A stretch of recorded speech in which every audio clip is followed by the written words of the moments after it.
सहगनाथान्वितं तं सजीवं साद्वैतं सावधूतं परिजनसहितं कृष्णचैतन्यदेवं श्रीराधा कृष्णपदान् सहगना श्रीललिता श्रीविशाखान्वितमस्तु च। हे कृष्ण करुणा सिंधु दीनबंधु जगतपते गोपेश गोपिका कांता श्री राधा कांता नमोस्तुते। जयतां सुरतौ पंगुर्ममः मंदमतेर्गति मत्सर्वस्य वदाम्बुजो श्रीराधा मदन्मोहनो दिव्यवृंदावरण्यकल्पद्रुमाद श्रीमद्रत्नाकर सिंहासनस्थौ श्रीमद्राधा श्रीलगोविंद देवो पृष्ठालिधि सेव्यमानो स्मरामि श्रीमान रासरसारंभी वंशी वटा तटस्थितः कर्षण वेणुसनेर गोपीर गोपीनाथ श्रीअस्तु नः। तप्त कांचन गौरंगी श्री राधे वृंदावनेश्वरी वृषभानुसुते देवी प्रणमामि हरि प्रिये। वाञ्छाकल्पतरुभ्यश्च कृपा सिन्धुभ्यैव च पतितानां पावनेभ्यो वैष्णवेभ्यो नमो नमः। जय श्री कृष्ण चैतन्य प्रभु नित्यानंदा श्री अद्वैत गदाधर श्रीवासादि गौर भक्त वृंदा। हरे कृष्णा कृष्ण कृष्ण हरे हरे हरे राम राम राम हरे हरे। हरे कृष्ण कृष्ण कृष्ण हरे हरे हरे राम राम राम हरे हरे। हरे कृष्ण कृष्ण कृष्ण हरे हरे हरे राम राम राम हरे हरे। नारायणं नमस्कृत्यं नरं चैव नरोत्तमं देवीं सरस्वतीं व्यासं ततो जयमुदीरयेत्। नष्टप्रायेषु भद्रेषु नित्यं भागवत सेवया भगवते उत्तम श्लोके भक्तिर्भवती नैष्ठिकी। तो आप सभी का भगवत गीता के छठे अध्याय के चौथे सत्र में स्वागत है। हम लोग भगवत गीता का जो छठा चैप्टर है, 6th चैप्टर, जो कि पहले 3 खंडों में से भगवत गीता के प्रथम खंड का आखिरी चैप्टर है, उस पर चर्चा कर रहे हैं।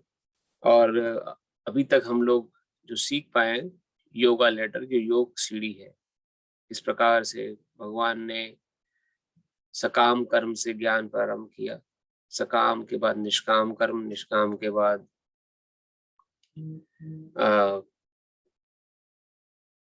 निष्काम कर्म के बाद आपका ध्यान योग, फिर अष्टांग योग। अब हम अष्टांग योग के शीर्षक पर हैं, अष्टांग योग वाले लैडर पर हैं, सीढ़ी पर समय। उसके बाद जो अगले 7 से 12 चैप्टर होंगे वो भक्ति योग के ऊपर होंगे। तो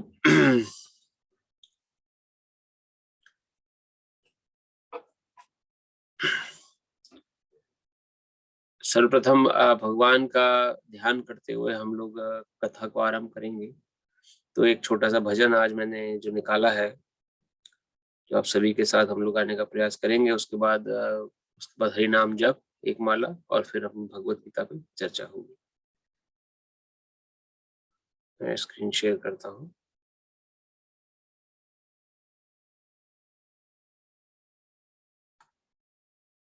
आपको मेरी स्क्रीन दिख रही है? दिख रही है प्रभु जी। ये भगवान कृष्ण और किस प्रकार भगवान कृष्ण गोपियों के माधव हैं और कैसे ब्रजवासियों के प्राण धन हैं, उस पर चर्चा हुई। हमने ब्रज के बारे में थोड़ी सुना था कि ब्रज भूमि किसे कहा जाता है। 84 कोस का जो दायरा है, उस पूरे 84 कोस के दायरे को ब्रजमंडल का नाम दिया गया है। उस पूरे ब्रजमंडल के जो राजकुमार हैं वो कृष्ण हैं। हालांकि कृष्ण तो संपूर्ण विश्व के स्वामी हैं, पर विशेष तौर पे जो ब्रज भूमि है वो इस संसार के से संबंधित नहीं है, वो दिव्य भूमि है। और वहां की जो अधिष्ठात्री देवी है वो राधा रानी। तो राधा कृष्ण की प्रेममयी और आनंदमय जो लीलाएं हैं इस ब्रजमंडल में जगह जगह पर हुई। तो इस ब्रजमंडल की महिमा गान है इस मंत्र में। तो आप प्रयास करिएगा मेरे पीछे पीछे थोड़ा गाने का।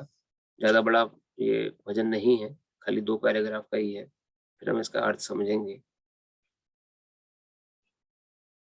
जय राधा माधवा कुंज बिहारी।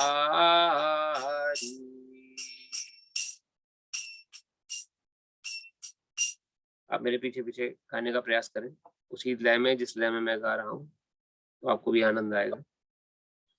जय राधा माधवा कुंज बिहारी। जय राधा माधवा कुंज बिहारी। जय राधा माधवा कुंज बिहारी। जय राधा माधवा कुंज बिहारी। जय गोपी जन वल्लभ गिरिवरधारी। गोपी जन जय गोपी जन गिरिवरधारी। जय गोपी जन वल्लभ गिरिवरधारी। जय गोपी जन वल्लभ गिरिवरधारी। यशोदानंदन ब्रज जन रंजन।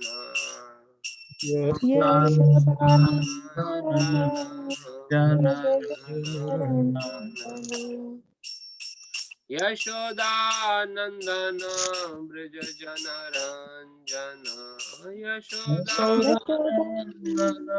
ब्रज जन यमुना तीरा वनचारी।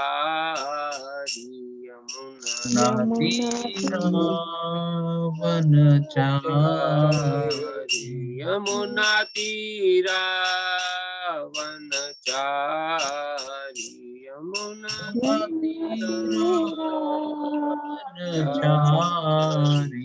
जय राधा माधवा कुंज बिहारी।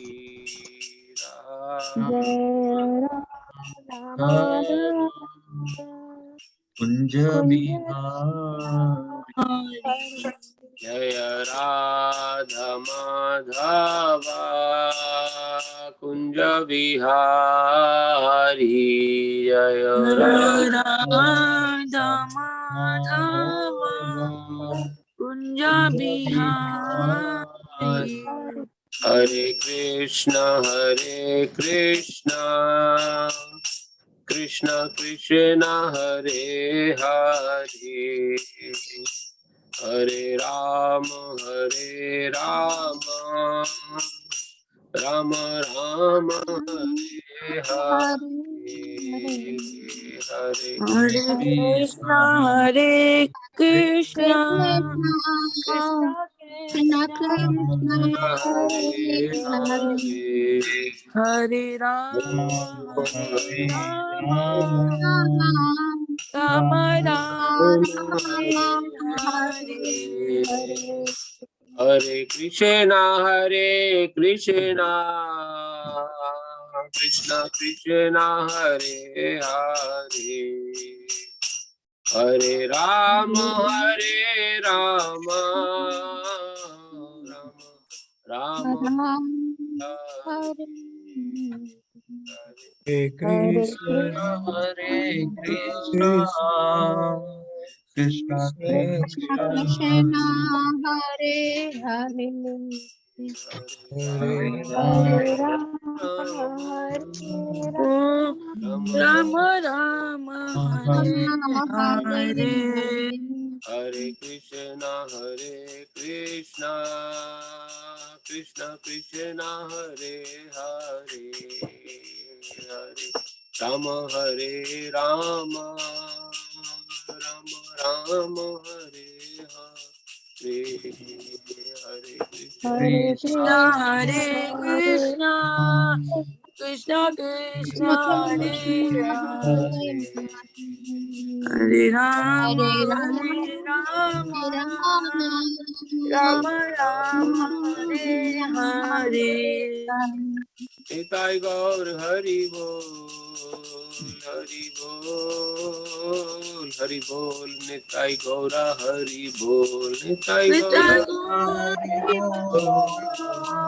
हरि हरि बोल हरि बोल हरि बोल निताय गौर हरि बोल जय जय प्रभुपाद प्रभुपाद प्रभुपाद जय श्रील प्रभुपाद जय जय जय जय प्रभुपाद प्रभुपाद प्रभुपाद जय शील प्रभुपाद प्रभुपाद जय जय गुरुदेव गुरुदेव गुरुदेव जय श्रील गुरुदेव जय जय जय गुरुदेव गुरुदेव गुरुदेव गुरुदेव जय शील गुरुदेव हरिनाम संकीर्तन की जय। जय बहुत बहुत धन्यवाद।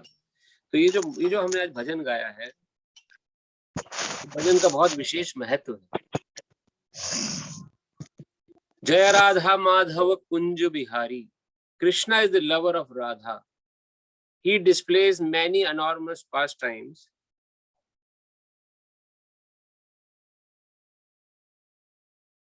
in the grooves of Vrindavan.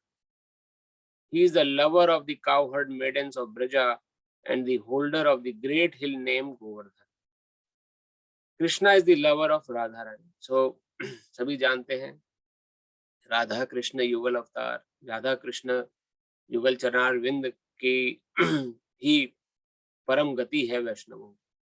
जितने भी उपासक हैं या जो भी अलग अलग कैटेगरीज में इनको डिवाइड किया जाता है। कुछ होते हैं, जैसे अभी हम योगा लेटर में ही पढ़ रहे हैं, कुछ लोग सकाम कर्म के द्वारा भगवान को प्राप्त करने का प्रयास। सकाम कर्म क्या, जो उनको मटेरियल इच्छा चाहिए, तो मटेरियल जो भौतिक संसार का सुख भी शास्त्र बताते हैं भगवान कृष्ण की कृपा से ही मिलता है। भले ही हम डायरेक्टली भगवान की पूजा नहीं कर रहे, लेकिन जो हमारी इच्छाएं हैं उनको जो परमिशन मिलती है, ग्रांट किया जाता है, भगवान कृष्ण द्वारा ही किया जाता है, विभिन्न देवताओं के द्वारा। उसके बाद जो निष्काम कर्मी है, वो भी भगवान कृष्ण की जो सेवा उपासक में जो अपना अपना काम कर रहे हैं, जो भगवान के लिए कार्य कर रहे हैं, वो भगवान को अंततः प्राप्त करते हैं, जिन्होंने भगवान के लिए अपने कर्म फलों का त्याग कर दिया। जो ध्यान योगी है, ध्यान योगी की गति से ब्रह्म ज्योति तक रहती है, वो भगवान को के साथ आदान प्रदान नहीं कर पाता। उससे सर्वोपरि जो अष्टांग योगी है, वो अष्टांग योग के बल पर, यानी कि यम नियम आसन ध्यान प्राणायाम समाधि, जो 8 प्रकार के जो हमारे जो अष्टांग योग के अंदर प्रोसेस है, उसको फॉलो करके वो मनोवांछित किसी भी लोक की प्राप्ति कर सकता है। अष्टांग योगी के अंदर इतनी सिद्धि, इतना आत्मबल आ जाता है कि अपनी कुंडलिनियां जागृत करके वो अपनी इच्छा से मृत्यु प्राप्त कर सकता है और अपनी इच्छा अनुसार किसी भी लोक में जा सकता है। इन सब से भी बढ़कर जो है वो है भक्ति योगी। भक्ति योगी क्या है? वो वास्तव में उसे अपने लिए कुछ नहीं चाहिए। उसे ये भी नहीं चाहिए कि भगवान उसे मोक्ष प्रदान करे। उसे ये भी नहीं चाहिए कि संसार में उसे सुख मिले। भक्ति योगी हम पढ़ेंगे भगवद गीता सेक्शन में, भगवान बताएंगे। भक्ति योगी वास्तव में सिर्फ भगवान कृष्ण को प्रसन्न देखना चाहता है। कैसे येन केन प्रकारेण कृष्ण प्रसन्न हो जाए। इसकी एक बहुत सुंदर घटना आती है। एक बार लीला भगवान कर रहे थे, भगवान ने लीला करी कि आप कि उनके सिर में दर्द हो रहा है, तो बहुत तेज सिर पकड़ के बैठ गए अपना, अरे मेरा सिर आज बहुत दुख रहा है, कैसे इसका निदान हो। तो नारद मुनि जी जो है वो पहुंचे भगवान के धाम। नारद मुनि जो हैं वो परम वैष्णव हैं। फिल्म इंडस्ट्री में या और तो आमतौर पे या और सीरियलों में हमने देखा नारद मुनि जी का किस तरह से उपहास उड़ाया जाता है या उनको मजाक की दृष्टि देखा जाता है, लेकिन वास्तव में हमें ऐसा नहीं करना चाहिए। परम वैष्णव है नारद मुनि। उनको उनको किसी भी लोक में किसी समय भी विचरण कर सकते हैं, लेकिन कई बार नारद ऐसे कह के लोगों का मजाक उपहास उड़ाते हैं। ऐसा करने से हमें बचना चाहिए, क्योंकि नारद मुनि से बढ़कर परम वैष्णव कोई नहीं है। भगवान के विशेष कृपा पात्र है नारद मुनि, और उनको ये भगवान की कृपा प्राप्त है कि किसी भी लोक में कहीं भी किसी भी जगह पर जा सकते हैं। तो नारद मुनि जी नारायण करते हुए पहुंचे भगवान के धाम वैकुंठ। वहां देखा तो भगवान सिर पकड़ के बैठे। भगवान से पूछा, भगवान प्रभु आज क्या हो गया, आप सिर क्यों पकड़े बैठे हैं? ये तो मैं पहली बार देख रहा हूँ। आप तो सदैव प्रसन्न चित्त, एकदम मुस्कान लिए आपके चेहरे पर शायद, आज कैसे आपका सिर, आप एकदम परेशान और बेहाल से दिख रहे हैं।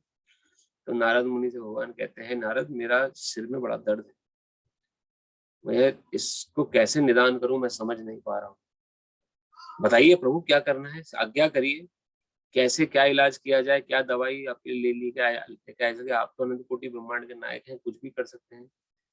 तो भगवान कहते हैं, नारद इसका इलाज जो है वो किसी दवाई में नहीं, इसका इलाज भक्तों की चरण रेणु में। चरण रेणु अर्थात जो मेरे जो शुद्ध भक्त हैं उनकी चरणों की धूल अगर मुझे मिल जाए थोड़ी सी भी, वो मैं माथे पे लगा लूंगा अपने, मेरा सिर दर्द ठीक हो जाएगा। देखिए कितने दयालु भगवान। हमारे गुरु महाराज कहते हैं, इतने दयालु भगवान को हम लोग छोड़े बैठे हैं, इधर उधर संसार के कामों में लगे हुए हैं।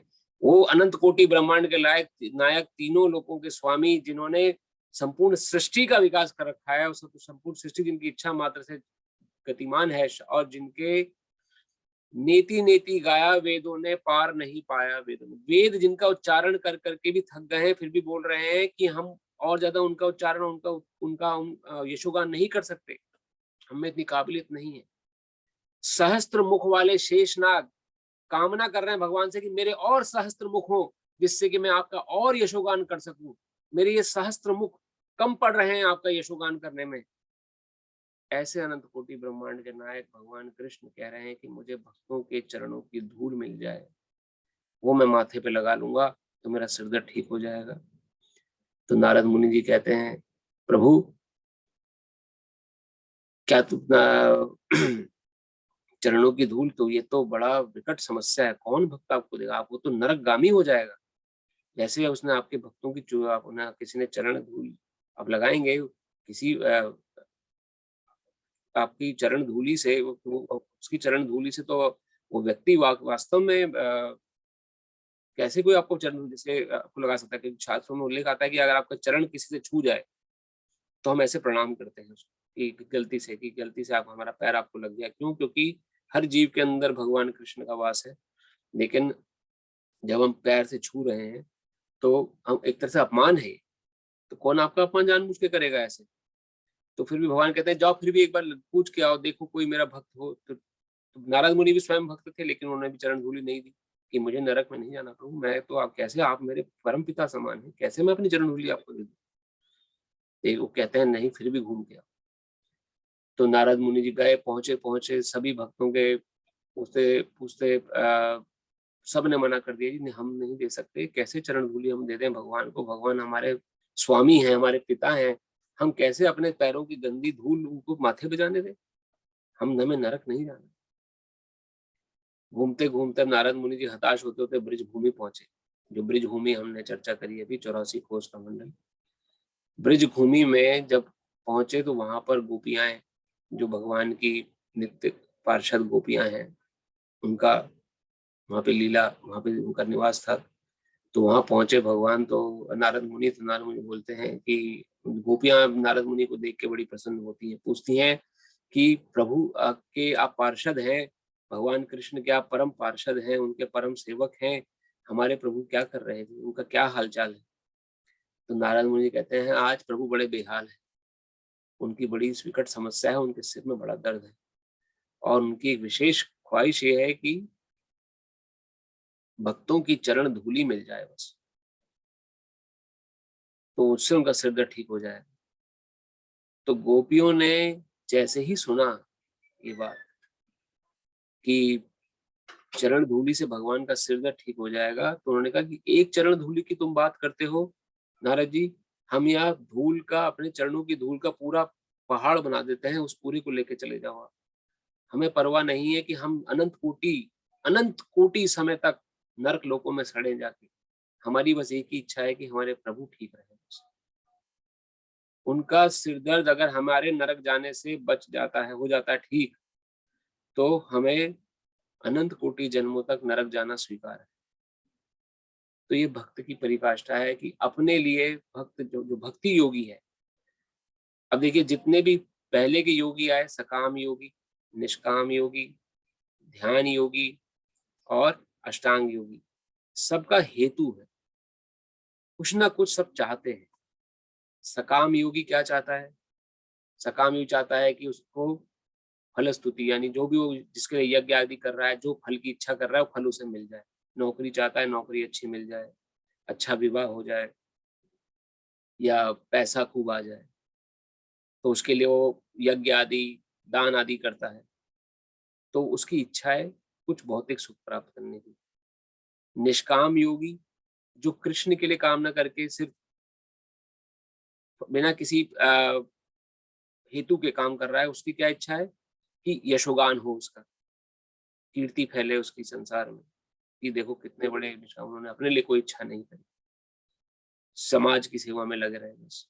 तो जनरली ऐसे निष्काम योगी सामाजिक कार्यों में, अपने यशोगान में ही की प्राप्ति के लिए इंटरनल डिजायर उनके अंदर रहती है कि ये इनके प्रकार है, 4 लोगों को पता लग जाए कि देखो कितने बड़े व्यक्ति थे वो, अपने लिए कुछ नहीं चाहा उन्होंने।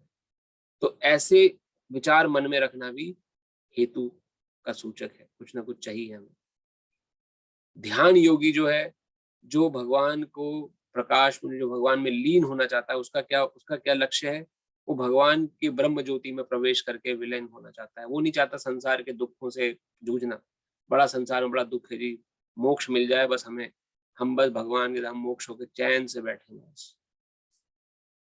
तो उसका हेतु क्या है कि उसे भी मोक्ष रूपी सुख चाहिए, बार बार संसार में जन्म मृत्यु के चक्कर में ना पड़ना पड़े, बार बार बीमारियां ना लगे, हमें बस मोक्ष मिल जाए और ब्रह्म ज्योति में हमारा प्रवेश हो जाए, तो उसका भी हेतु है।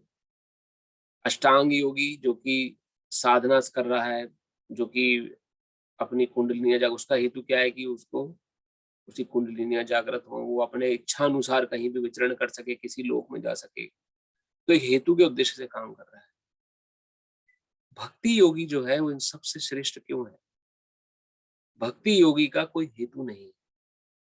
एक भक्ति योगी वास्तव में क्या, और हमें उसका प्रयास करना है मनुष्य जीवन में। भगवत गीता में आगे भगवान बताएंगे कि भक्ति योगी है, उसका क्या है, वो सिर्फ कृष्ण की प्रसन्नता चाहता है, भले ही उसे बार बार संसार में जन्म लेना पड़े, भले ही वो मल का कीड़ा बन के पैदा भी क्यों ना हो जाए, उसका मन में एक ही इच्छा रहती है, किस प्रकार से कृष्ण की सेवा कर सकूं, किस प्रकार भगवान कृष्ण की सेवा में लग जाऊं, कैसे कृष्ण प्रसन्न हो, भले ही अनंत कोटि जन्मों तक मुझे नरक लोक में क्यों ना सड़ना पड़े, मुझे कृष्ण, मेरे कृष्ण अगर उससे प्रसन्न है तो मैं वो भी करने को तैयार। तो ये भाव जो मन में जागृत होता है, ये बहुत दुर्लभ है, बहुत दुर्लभ भाव है। और इस भाव की जो स्वामिनी थी वो गोपियां थी, भगवान की प्रमुख गोपियां, और उन गोपियों की भी जो अधिष्ठात्री देवी हैं, वो कौन है, कौन बताना चाहे? राधा रानी। जय हो प्रभु जी, धन्यवाद। राधा रानी, उन सभी गोपियों की अधिष्ठात्री देवी राधा रानी। तो उन राधा रानी का यहाँ यशोगान है। कृष्ण क्यों लवर है राधा रानी की? क्यों भगवान राधा रानी के पीछे? भगवान को आत्माराम बोला जाता है। आत्माराम अर्थात जो स्वयं में सुखी है, उनको कोई एक्सटर्नल सुख नहीं चाहिए, उनको कोई बाहरी सुख नहीं चाहिए अपनी अपने को सुख प्रदान करने के लिए। आंतरिक सुख उनके अंदर इतना है कि उनको बाहरी किसी वस्तु, कई लोग जो जो जो मूर्ख हैं, जो जो जो जो, जो कम बुद्धि वाले वाले व्यक्ति हैं, वो सोचते हैं कि भगवान ने जी रास लीला करी या भगवान ने इतनी गोपियां उनकी पितृ थी, वो लस्टफुल डिजायर्स थी उनके अंदर। कई लोग के अंदर ये सब चीजें भी हैं कि भगवान भगवान को अगर अगर उनका लस्टफुल डिजायर है तो वो भगवान नहीं, और अगर वो भगवान है तो उनका लस्टफुल डिजायर नहीं होनी चाहिए। पहली बात तो ये है। और जो भी भगवान ने लीलाएं करी, चाहे वो रास लीला हो या कोई भी लीला हो, किसी प्रकार की भी, जो हमें लगता है या चीरहरण लीला है, कोई भी, वो भगवान ने एक लेसन, एक सबक देने के लिए और अपने भक्तों को सुख देने के लिए। वास्तव में कृष्ण भगवान को अपने सुख के लिए कुछ नहीं चाहिए। अगर हम सोचे कि हम भगवान को सुख दे देंगे कुछ करके, हम कुछ नहीं कर सकते। वो स्वयं आत्मा राम है, लेकिन वही अनंत कोटि ब्रह्मांड का नायक, उनके लिए यहाँ बोला जा रहा है ही is a lover of Radha. उनको क्या जरूरत पड़ी है राधा रानी? क्योंकि राधा रानी उन समस्त गोपियों की अधिष्ठात्री देवी हैं, जो कि सब कुछ भगवान पे न्यौछावर करे बैठे। जन्म मिले तो अच्छी बात है, जन्म जी लेंगे भगवान का नाम लेके, मरना पड़े तो मर जाएंगे भगवान का नाम लेके, बीमारी आ जाए तो भगवान का नाम लेते रहेंगे, बीमारी में बुढ़ापा आए तो बुढ़ापे में भगवान का नाम लेते रहेंगे। कोई समय नहीं चूकते भगवान का नाम लेना। ये भक्ति योगी की परिकाष्ठा है, जो पूर्ण रूपेण अकिंचन भाव से भगवान के शरणागति है। अकिंचन भाव का अर्थात क्या होता है? शरणागति में एक के अंदर 6 पहलू आते हैं। उन 6 पहलू मतलब 6 कॉन्सेप्ट है शरणागति। हम कहते हैं भगवान आपकी शरण में है, मैं अपनी शरण में ले लूं। तो शरण लेने का क्या अर्थ है? शरण लेने का अर्थ है, शरणागति एक बहुत ही बड़ा सेक्शन है आध्यात्मिक जगत में, जिसके अंदर 6 सेक्शंस आते हैं शरणागति के अंदर। कैसे कोई व्यक्ति शरणागति ले सकता है? उनमें से जो प्रथम सेक्शन है वो है अकिंचन भाव। अकिंचन भाव अर्थात मेरा वास्तव में कोई सामर्थ्य नहीं है कि मैं किसी भी तरह से किसी को भी प्रसन्न कर सकूं या अपने लिए कोई काम कर सकूं। करने वाले सिर्फ कृष्ण है, मुझे सिर्फ उन्होंने निमित्त बनाया है। मेरे अंदर खुद कोई काबिलियत नहीं है। मेरा अगर कोई नाम यशोगान हो रहा है, मेरी कीर्ति अगर फैल रही है, या मेरी अगर बहुत प्रशंसा हो रही है, या मैं बहुत सुंदर हूँ, या मैं बहुत बुद्धिमान हूँ, या मैं बहुत शक्तिशाली हूँ, इन सब का श्रेय पूर्ण रूपेण कृष्ण के ऊपर है। मेरा कोई इसमें श्रेय नहीं। इसे अकिंचन भाव कहा गया है। तो अकिंचन भाव से भगवान की जो पूर्ण शरणागति लिए बैठी गोपियां हैं, उनकी अधिष्ठात्री देवी राधा रानी है, उनका स्वयं का भाव कितना विप्रलम्ब, कितना भाव उज्जवल भाव होगा। उस भाव को समझने के लिए, राधा रानी के भाव को समझने के लिए शास्त्र वर्णन करता है, भगवान कृष्ण जो है वो जब राधा रानी का भाव देखते हैं, राधा रानी का भाव महसूस, उनको समझ नहीं आता है कि राधा क्यों मेरे भाव में मेरे मेरे प्रति इतने पागल है। अब समझना है भगवान कृष्ण को, राधा रानी का भाव समझ पा नहीं रहे हैं, क्योंकि राधा रानी उच्च कोटि के। तो राधा रानी का वेश लेके भक्त रूप में चैतन्य महाप्रभु के रूप में जन्म लेते हैं भगवान। चैतन्य महाप्रभु जो स्वयं कृष्ण है और राधा भाव लेके पैदा होते हैं, सिर्फ ये जानने के लिए कि राधा रानी के का मेरे प्रति भाव क्या है, मैं वो समझ नहीं पा रहा। उस भाव को उजागर समझने महसूस करने के लिए भक्त भक्त वेश धारण करते हैं और भक्त वेश में लीलाएं करते हैं चैतन्य महाप्रभु के रूप में। तो इसलिए राधा रानी के लवर कहे जाते हैं, वरना स्वयं भगवान कृष्ण को किसी का लवर बनने की जरूरत नहीं है। वो आत्मा राम है, स्वयं संतुष्ट है, परम परमेश्वर। और इस भजन में यही गाया गया है, Krishna is the lover of Radha, he displays many arms pastimes in the groves of Vrindavan, he is a lover of cowherd maidens of Braja. Cowherd maiden, क्यों इनको भगवान की काउहर्ड मेडन्स मतलब गोपियां हैं, and the holder of great hill Govardhan. तो ये सब भगवान कृष्ण की लीला स्थली है। गोवर्धन, जब भगवान ने गिरिराज जी को उठाया, जैसे अभी कोरोना समय चला, देखिए सब लोग घर में बंद होकर बैठ गए, लॉकडाउन आ गया बिल्कुल एकदम। इस लॉकडाउन में घर से ही काम कर रहे हैं, परेशान है लेकिन फिर भी लॉकडाउन में बैठे हुए। तो जो गोवर्धन लीला हुई थी वो संसार का प्रथम लॉकडाउन पीरियड था। इंद्र ने सब तरफ ब्रज एकदम बारिश इतनी भयंकर कर दी थी कि कहीं आना जाना मुश्किल हो गया। अपने उल्टे हाथ की छोटी उंगली के नखून पे भगवान ने गोवर्धन को धारण करके रखा। कोई बता सकता है कितने दिन? 7 days प्रभु। 7 days प्रभु। 7 days भगवान ने 7 दिन उस गोवर्धन को उठा के रखा, जब भगवान कृष्ण की उम्र 7 वर्ष की थी। 7 साल का बालक जिसने गोवर्धन को धारण कर लिया और संपूर्ण ब्रजवासियों को बोला कि निश्चिंत होके इस गोवर्धन की शरण में आ जाओ। 7 दिन 7 रात ब्रजवासी उस गोवर्धन के नीचे रहे, लॉकडाउन बंद एकदम, ना कहीं जा सकते थे ना आ सकते थे। संपूर्ण पानी बरस रहा था सब तरफ, बाढ़ आ रखी थी सब जगह। इंद्र ऊपर से ब्रजपात कर रहे थे, बिजली गिर रही थी, लेकिन अंदर ब्रजवासी झूम रहे, मजे कर रहे, कोई टेंशन नहीं थी। इसी प्रकार जो एक कोरोना समय निकला, इसमें जितने भगवान जो भगवान के भक्त शरणागति थे, शरणागति है, वो भगवान की शरण में है। उनको यही भक्ति का सूत्र है। जो भक्ति मार्ग में आगे बढ़ता है, भक्ति योगी, उसके मन से हर प्रकार की चिंता, फिक्र, डर, कंफ्यूजन, एंजाइटी, डिप्रेशन निकल जाता है अपने आप। ना उसे भविष्य की चिंता रहती है, ना उसे भूतकाल में घटी हुई किसी घटना का शोक रहता है। वो पूर्ण रूपेण कृष्ण की शरण में होता है। और जब कृष्ण की शरण में जाता है, तो कृष्ण की शरण में जाके वो जब संपूर्ण कृष्ण पे छोड़ देता है, तो उसे किसी प्रकार का भय, शोक, चिंता, संताप नहीं रहता। चाहे कोरोना आ जाए, चाहे ओमिक्रॉन आ जाए, चाहे फ्लोरोना आ जाए, चाहे किसी प्रकार का वेरिएंट आ जाए, कृष्ण की शरण में। और यही स्थिति ब्रजवासियों की थी जब भगवान ने गिरिराज जी को उठाया।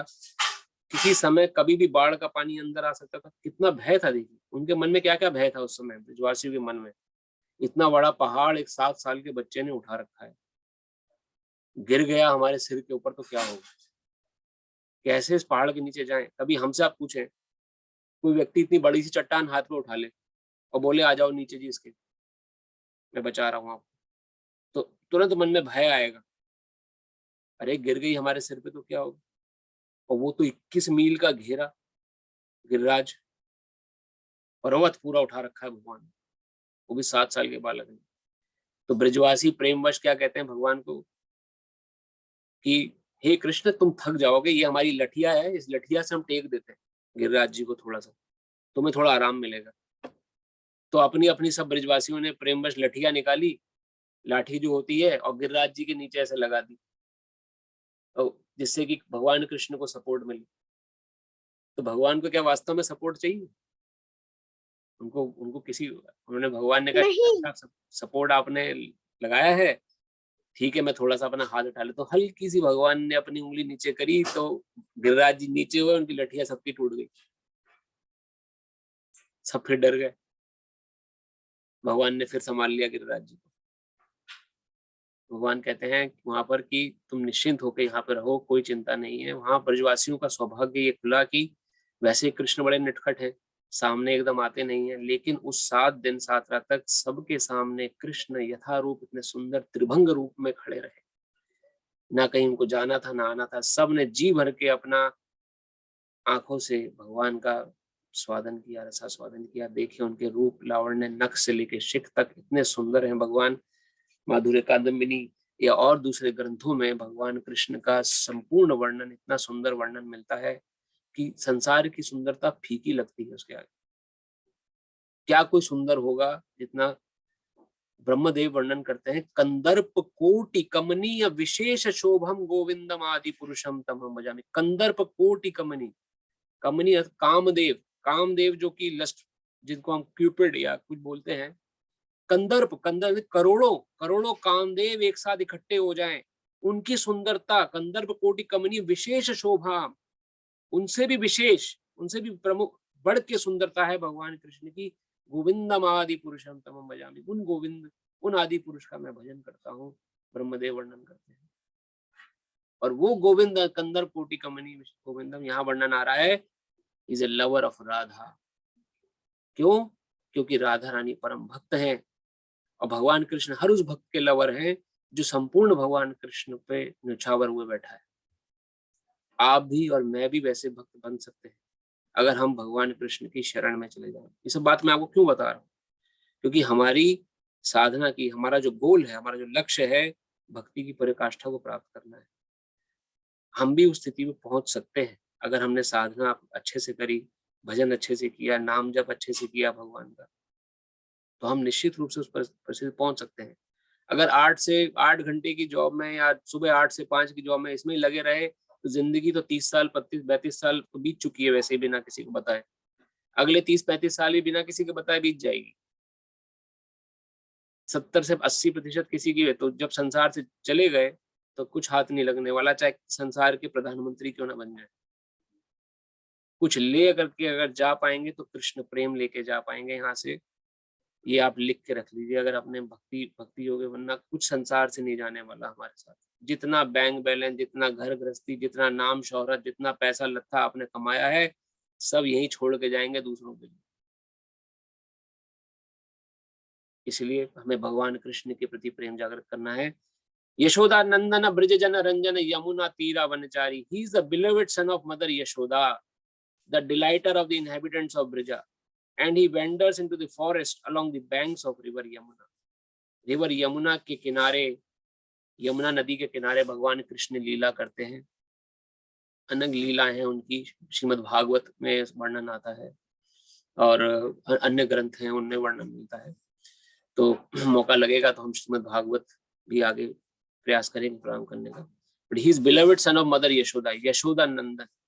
यशोदा जी कौन है? भगवान की भक्त है, अपनी भक्त, उन ऐसी भक्त है। कौन भगवान का माता पिता बन सकता है? भगवान सबके पिता हैं, लेकिन भक्त, भगवान का जो लेना देना है, व्यापार है, वो अपने भक्तों के साथ ही है। भगवान को अगर फाइटिंग भी करनी होती है, लड़ाई करने का मन भी होता है, तो अपने भक्तों को राक्षस बना के भेज देते हैं। जैसे कि जय विजय, आपने नाम सुना होगा, भगवान कृष्ण के बैकुंठ द्वारपाल हैं जय विजय। मन में आया फाइटिंग करेंगे तो जय विजय को 3 जन्मों तक अपना परम शत्रु बना के भेज दिया। रावण कुंभकर्ण पहला जन्म जय विजय का, दूसरा जन्म शिशुपाल दंतवक्र, और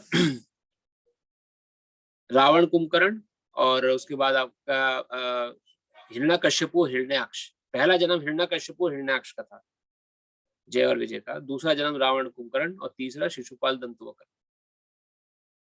इन तीनों जन्मों में भगवान ने खूब जम के लड़ाई करी अपने भक्त के साथ, खूब अपनी मन की इच्छा पूरी करी, लीला करी। वो शास्त्रों लीला मिलती है कि कैसे चतुष्कुमार, ब्रह्मा जी के 4 प्रमुख पुत्र जो थे, सनत, सनातन, सनंदन और संत कुमार जी, पहुंचे बैकुंठ लोक। तो जय विजय जी ने उनका रास्ता रोक दिया। रास्ता रोक के उन्होंने बोला जी कि भगवान अभी विश्राम कर रहे हैं, आप अंदर नहीं जा सकते। तो वहाँ ये इनके प्रकार है, उनको श्राप दिलवाया भगवान से, चतुष्कुमारों से। लेकिन पीछे पीछे भगवान भी आ गए अपने भक्तों के। तो भगवान अपने भक्तों के साथ ही लीला करते हैं, उनको किसी से लेना देना नहीं। लड़ाई भी लड़नी है तो भक्त को ही भेज दिया राक्षस, और ऐसे राक्षस बनाए प्रकांड। देखिए रावण, रावण जैसा राक्षस कोई हुआ है आज की डेट में? बताइए। 9 ग्रहों को बंदी बना लिया उसने, नहीं, 9 ग्रहों को उसके घर में बंदी बने बैठे रहते थे 9 ग्रह। क्यों इतना बड़ा राक्षस बना वो? भगवान का भक्त था। जब राक्षस भूमिका निभा रहा है तो एकदम प्रचंड राक्षस। हिरण्यकश्यपु, हिरण्यकश्यपु इतना प्रकांड, इतना समय उसने राज किया संसार में, स्वर्ग में बैठ के तीनों लोगों को कंट्रोल करता था। उसका डेरा स्वर्ग में था, इंद्र को भगा दिया था। तो इतने प्रकांड राक्षस कैसे बन पाए ये लोग? हमें लगता है तपस्या करी तो बन गए, वास्तव में ये भगवान के ही पार्षद थे। भगवान को, उनको उस लेवल तक लेके आना था। तो ये शास्त्र में सब वर्णन मिलता है, श्रीमद् भागवत में और विष्णु पुराण आदि ग्रंथों में, किस प्रकार से भगवान लीला। खैर यहाँ पर इसी प्रकार जब भगवान अपने राक्षसों मित्रों को उद्गति कर देते हैं, तो उनके जो प्रेमी भक्त हैं, यशोदा रानी, यशोदा माता जैसे, जो जिनके अंदर वात्सल्य भाव है भगवान के प्रति, वात्सल्य भाव की पराकाष्ठा पूरी करने के लिए भगवान यशोदा माता को 3 जन्मों में आशीर्वाद देते हैं कि आप मेरी माता बनेंगी। और उनके साथ पूरा आदान प्रदान भक्त का एक पुत्र का आदान प्रदान करते हैं। जैसे एक बच्चे का अपनी माँ के प्रति व्यवहार रहता है, पूर्ण वो सुख, मातृत्व का सुख माता यशोदा माता को प्रदान करते हैं। Delight for the inhabitants of Brezza, और ब्रजवासियों को अलग सुख प्रदान करते हैं।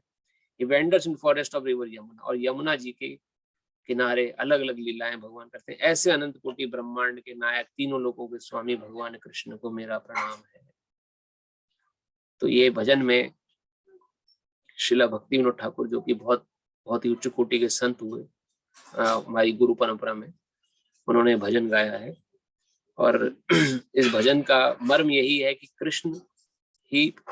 कृष्ण से अगर हमने मैत्री कर ली, अपना संबंध स्थापित कर लिया, कृष्ण से जुड़ गए, तो फिर संसार में कुछ और प्राप्त करना शेष नहीं रह जाएगा। फिर तो बस आप अपनी आंखों से स्वयं देखेंगे कि वास्तव में जो कार्य कर रहे हैं वो कृष्ण द्वारा ही प्रदत्त हो रहा है, कोई और हम निमित्त मात्र हैं। तो इस भजन को हम यही समाप्त करते हैं, और एक माला जप भगवान के नाम की, शुद्ध नाम के जप, उसके बाद भगवत गीता के 6ठे अध्याय पे चर्चा करेंगे। तो आप सभी से प्रार्थना है, अगर आपके पास अपनी माला थैली हो तो निकाल लें, और एक माला जप भगवान कृष्ण के शुद्ध नाम की हम करेंगे, जिससे कि हमारा चित्त शुद्ध हो सके और हम कथा को अपने मन में धारण कर सके। आप अनम्यूट करना चाहें अपने को, अनम्यूट कर सकते हैं।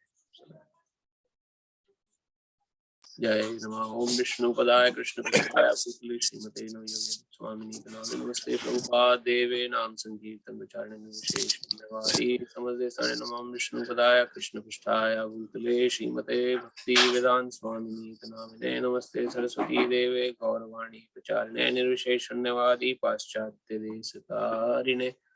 जय श्री कृष्ण चैतन्य प्रभु नित्यानंद श्री अद्वैत गदाधर श्रीवासादि गौर भक्त वृंद की जय।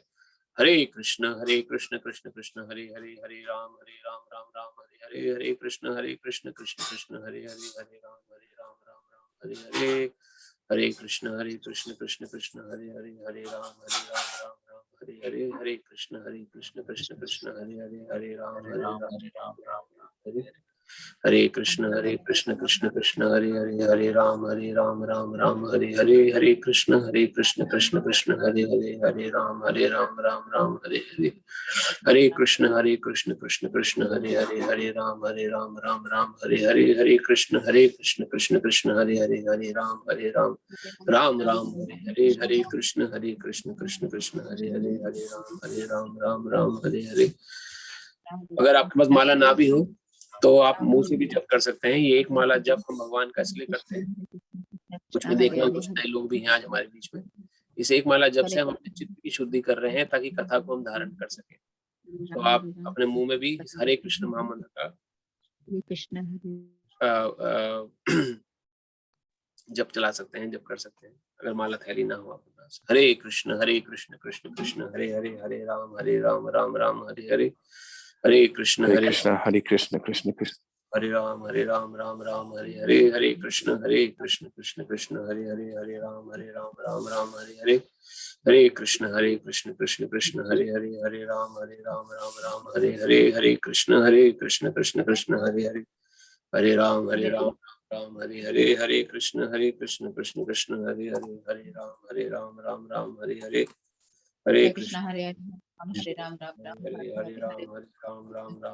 हरे, हरे कृष्ण कृष्ण कृष्ण हरे हरे, हरे राम राम हरे हरे, हरे कृष्ण कृष्ण कृष्ण हरे हरे, हरे राम हरे हरे, हरे कृष्ण कृष्ण कृष्ण हरे हरे, हरे राम राम हरे हरे, हरे कृष्ण कृष्ण कृष्ण हरे हरे, हरे राम राम हरे हरे, हरे कृष्ण कृष्ण कृष्ण हरे हरे, हरे राम राम हरे हरे, हरे कृष्ण कृष्ण कृष्ण हरे हरे, हरे राम राम हरे हरे, हरे हरे कृष्ण कृष्ण कृष्ण हरे हरे, हरे राम राम राम हरे हरे हरे, हरे कृष्ण कृष्ण कृष्ण हरे हरे, हरे राम राम हरे हरे, हरे कृष्ण कृष्ण कृष्ण हरे हरे, हरे राम राम हरे हरे, हरे कृष्ण कृष्ण कृष्ण हरे हरे, हरे राम राम राम हरे हरे कृष्ण कृष्ण कृष्ण कृष्ण हरे हरे हरे राम राम हरे कृष्ण हरे कृष्ण कृष्ण हरे हरे राम हरे हरे हरे कृष्ण कृष्ण हरे राम हरे कृष्ण हरे कृष्ण कृष्ण हरे राम हरे राम हरे हरे कृष्ण कृष्ण हरे राम राम हरे कृष्ण कृष्ण हरे राम हरे कृष्ण कृष्ण हरे राम राम हरे कृष्ण कृष्ण हरे राम हरे हरे कृष्ण हरे राम हरे कृष्ण कृष्ण कृष्ण हरे राम हरे कृष्ण हरे राम हरे कृष्ण कृष्ण हरे राम हरे कृष्ण कृष्ण हरे राम हरे कृष्ण राम हरे कृष्ण कृष्ण हरे राम हरे कृष्ण कृष्ण हरे राम हरे कृष्ण कृष्ण हरे राम हरे कृष्ण कृष्ण हरे राम हरे कृष्ण कृष्ण हरे राम हरे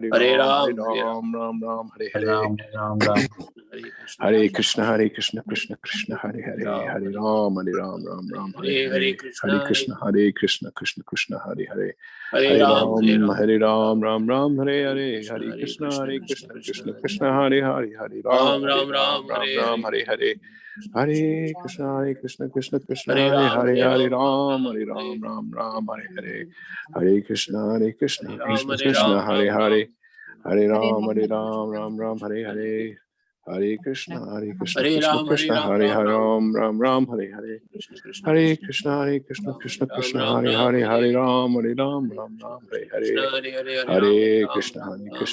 कृष्ण हरे राम हरे कृष्ण कृष्ण हरे राम हरे कृष्ण कृष्ण हरे राम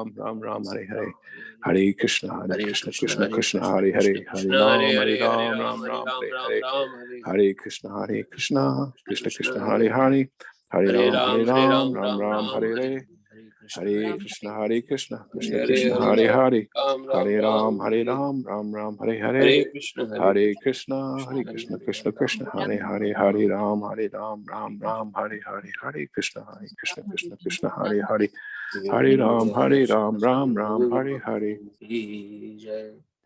हरे कृष्ण कृष्ण हरे हरे राम राम हरे हरे कृष्ण कृष्ण कृष्ण हरे राम राम हरे हरे।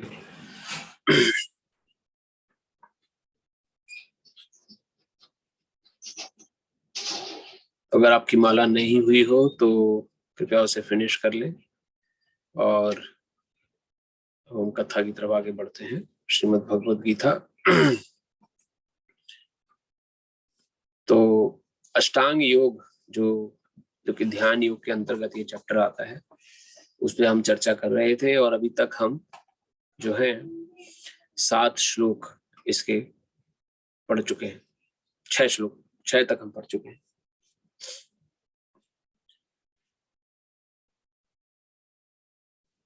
छठे श्लोक में भगवान बताते हैं, ये बहुत ही इंपॉर्टेंट श्लोक है इस चैप्टर का और वैसे भी संपूर्ण भगवद गीता का। इसमें भगवान बता रहे हैं, बंधुरात्मना मनस्तस्या येनात्मैवात्मना जितः अनात्मनस्तु शत्रुत्वे वर्तेतात्मैव शत्रुवत्। जिसने मन को जीत लिया है उसके लिए मन सर्वश्रेष्ठ मित्र है, किंतु जो ऐसा नहीं कर पाया उसके लिए मन ही सबसे बड़ा शत्रु बना रहे। तो मन जो है ये हमारा मित्र भी है और यही हमारा शत्रु भी है।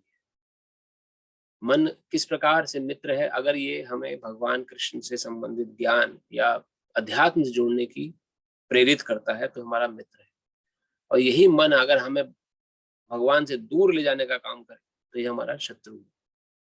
दूर ले जाने में शत्रुता क्यों है? क्योंकि ये मनुष्य शरीर जो है बहुत दुर्लभ है और हमें लिमिटेड समय के लिए मिला है। जैसे कि आप समझें, कोई आप को लॉटरी लग जाए कि पैसा आ जाए, कुछ वो लिमिटेड समय तक आप उसका उपयोग कर सकते हैं। अगर आप कर पाए तो ठीक है, वरना आप उस पैसे को आप इस्तेमाल नहीं कर पाएंगे। उसी प्रकार से ये जो मनुष्य शरीर हमें मिला है ये हमें लिमिटेड समय के लिए मिला है। किसी का ड्यूरेशन 30 साल, किसी का 40 साल, किसी का 50, किसी का 70, 80 से ज्यादा तो बहुत ही मुश्किल है कोई किसी को ड्यूरेशन मिलता हो। 100 तो बिरला ही कोई पहुंच पाएगा। हम में से कोई भी 100 साल बाद नहीं होगा संसार में। आज की डेट में अगर हम आज से 100 साल बाद देखा जाए तो हम में से कोई भी नहीं होगा। इतनी लिमिटेड ड्यूरेशन हमें मिली है भगवान के को प्राप्त करने के लिए, या जो इस अध्यात्म ज्ञान को लेने के लिए। लेकिन यही मन जो है हमें भगवान से दूर करने का जब काम करता है तो हमारा शत्रु है, परम शत्रु। क्योंकि अगर बिना भगवत भजन किए, भगवान बिना अध्यात्म से जुड़े, बिना भगवत चर्चा किए अगर हम संसार से चले गए तो दोबारा से मरने के लिए संसार में आना पड़ेगा, फिर से वही जन्म मृत्यु जरा व्याधि। क्योंकि भक्त बने नहीं है इसलिए बार बार जन्म लेना कष्टदायक रहेगा। अगर भक्त बन के जन्म लेना पड़े बार बार, फिर कोई चिंता नहीं, फिर तो भगवान की सेवा ही करेंगे। जब जिस भी योनि में आएंगे भगवान की सेवा करेंगे। लेकिन बिना भगवान के भक्त बने संसार से चले गए तो फिर से संसारिक कामों में लगना पड़ेगा, फिर से ABCD 1 2 3 4 सीखना पड़ेगा। अगर मनुष्य शरीर मिल गया, मनुष्य शरीर अगर नहीं मिला, किसी निम्न पशु शरीर में जाना पड़ गया तो और दुर्गति है। इतनी ठंड देखी यहाँ पर, अभी पिछले दिनों हम ऐसी चर्चा कर रहे थे, सेंट लुइस में बर्फ पड़ी, 2 दिन तक लगातार बर्फ पड़ती थी। अभी जनक प्रभु जी बता रहे थे 15 इंच पड़ी प्रभु, कितना 15 सेंटीमीटर, 15 इंच हो यार, 4 इंच और 11 इंच दूसरे हाँ दिन। देखिए, मतलब आधा पैर धस जाए, मतलब इतना बर्फ थी। हटाने में हालत खराब हो गई, हमारे रास्ते से बाहर रास्ता साफ किया। उतनी ठंडी में वृक्षों को आप देखें कभी, या जो बाहर जीव जंतु हैं वो ठंडी में घूम रहे हैं, उनको कोई शेल्टर नहीं। इतनी भीषण सर्दी। अब कहें जी तो वृक्ष है, तो वृक्ष में भी जीवन है, उनको भी एहसास होता है। ये मैं नहीं कह रहा हूँ, ये डॉक्टर JC बोस जो कि बहुत प्रमुख वैज्ञानिक हुए, उन्होंने बोला है प्लांट्स हैव लाइफ। उनकी बढ़ोतरी होती है, उनको भी फीलिंग्स होती हैं, उनको भी दुख होता है। तो जो वृक्ष योनि, शास्त्र में बोलते हैं वृक्ष योनि सबसे कठिन योनि है, जठर योनि है, क्योंकि सर्दी गर्मी बरसात तीनों में उन्हें खड़ा रहना पड़ता है। और कर्मों के अनुसार उनको योनि मिली है। जिस प्रकार का कर्म करता है इंसान, उसी प्रकार से हम पढ़ चुके हैं कर्मयोग चैप्टर में पिछले, कि जैसा हम कर्म करेंगे वैसा हमें फल भोगना पड़ेगा, वैसा रिएक्शन हमें लगेगा ही लगेगा। जो अत्यधिक मांसाहारी है उसको मांसाहारी पशु में जाना पड़ेगा, जीवन में जीना पड़ेगा। जिन्होंने अपना जीवन व्यभिचार में पर स्त्री पर पुरुष संग में बिताया है, उनको उसी प्रकार का शरीर, उस प्रकार का, जिसको स्त्री के प्रति अधिक आकर्षण है वो स्त्री रूप में जन्म लेता है, जिसको पुरुष के शरीर के प्रति आकर्षण है वो पुरुष रूप में जन्म लेता है, जिसको अलग अलग जगह जगह कुछ भी खाने में, कुछ भी इधर तो मुंह मारने में अच्छा लगता है कि कुछ भी मिल जाए खाने को, कहीं भी मिल जाए, कैसे भी कुछ भी खा लें, वो शुक्र की योनि प्राप्त करता है। ये सब गरुड़ पुराण और शास्त्रों में वर्णन मिलता है किस प्रकार कैसी योनि प्राप्त होती है। जो अपने अंग प्रदर्शन करते हैं सामाजिक रूप से, सामूहिक रूप में, वो वृक्ष की योनि प्राप्त करते हैं, शास्त्र वर्णन करता है इसमें। इसकी घटना नल कुबेर और मणिग्रीव, जो कि कुबेर जी के पुत्र थे, 2 पुत्र, ये नल कुबेर और मणिग्रीव, इतने मदान्ध हो गए थे। कुबेर उनके पिता, धन, पूरा धन वैभव था। कुबेर सब जानते हैं कुबेर कौन है। कुबेर जी को धन का देवता बोला जाता है। देवताओं में जो धनिक, जो कि प्रमुख, जो धनवान व्यक्ति है, जो सबको सप्लाई करते हैं धन, कुबेर जी। कुबेर जी ट्रेजरर थे ने, खजांची थे ने, खजांची थे ने, खजांची कह लीजिए, बिल्कुल प्रभु, खजांची उनका सही वर्ड। उनके पुत्र थे नल कुबर और मणिग्रीव, एकदम धन में मदान, जैसे कि अमीर बाप की बिगड़ी औलाद कहे जाती है। एकदम अमीर बाप है उनका, एकदम बच्चों को चिंता ही नहीं फिर किसी चीज की। ऐसे दोनों पुत्र कुबेर जी के सरोवर में स्नान कर रहे हैं बिना किसी चिंता के, और अप्सराओं के साथ। नारद मुनि जी वहीं से गुजर रहे थे। अब नारद मुनि जी को देख के अप्सराएं तो शर्मा गई, वाला घट गई। लेकिन ये दोनों भाई इतने मदान्ध थे कि इनको ये भी चिंता नहीं हुई कि परम वैष्णव सामने से आ रहे हैं तो अपने शरीर को ढक ले। उसी अवस्था में और मस्ती करने लगे नारद मुनि के आगे, और हिल-डोल करने लगे अपना पूरा, एकदम जैसे दिखाते हैं कि हमें किसी बात की चिंता नहीं है जी, कुछ भी हो जाए चाहे। अब नारद मुनि जब देखा तो परम वैष्णव है, जीव मात का हित की सोचते हैं, तो उन्होंने सोचा इतने मदान हैं ये व्यक्ति, इनको चिंता ही नहीं, वृक्ष के समान जड़ हैं ये व्यक्ति, समझ नहीं पा रहे कि किस प्रकार से इनको अपना व्यवहार करना चाहिए मनुष्य शरीर में। तो उन्होंने उनको कहा कि तुम वृक्ष के समान जड़ और नग्न अवस्था में सामने खड़े हो तो वृक्ष की योनि प्राप्त करो। जब श्राप मिला तो परेशान हो गए, अरे अब क्या होगा। तो लेकिन भक्त हैं नारद मुनि, अल्टीमेट बेनिफिट देखते हैं जीव का, तो उन्होंने कहा ठीक है वृक्ष तो बनोगे, लेकिन वृक्ष कहाँ बनोगे जाके? नंद बाबा के घर में। नंद बाबा जो हैं भगवान कृष्ण के पिता हैं। तो गोकुल में जो नंद भवन है वहां पर नलकुंवर और मणिग्रीव, ये दोनों यमलार्जुन जो कि अर्जुन वृक्ष होते हैं, अर्जुन के पेड़, किसी ने कोई इंडिया से जैसे जानते होंगे अर्जुन के वृक्ष होते हैं, दोनों साथ साथ खड़े हो गए वृक्ष रूप में। अब क्यों वहां पे जन्म दिया?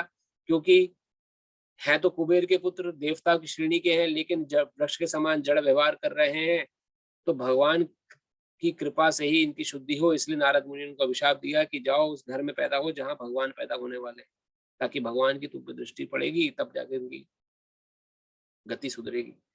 तो भगवान ने जब जन्म लिया और जब दामोदर लीला करी भगवान ने, दामोदर लीला भगवान जब यशोदा माता ने उनके भगवान को एक उखल से बांध दिया था, जब भगवान थोड़ी शरारत कर रहे थे माखन चोरी की, तो उस उखल के बल प्रयोग से भगवान ने उन दोनों पेड़ों को गिरा दिया।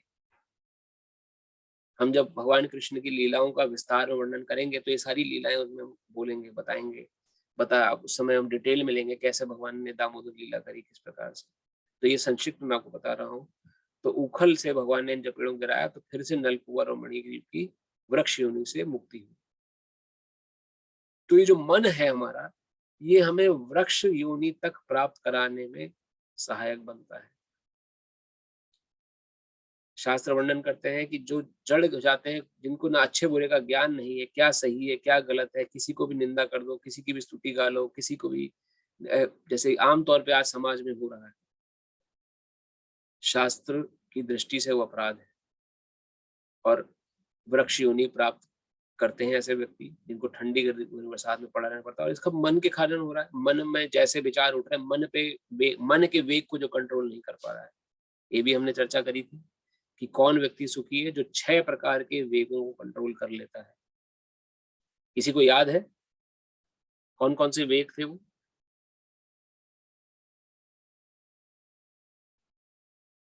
एक आध भी किसी को याद हुआ अगर?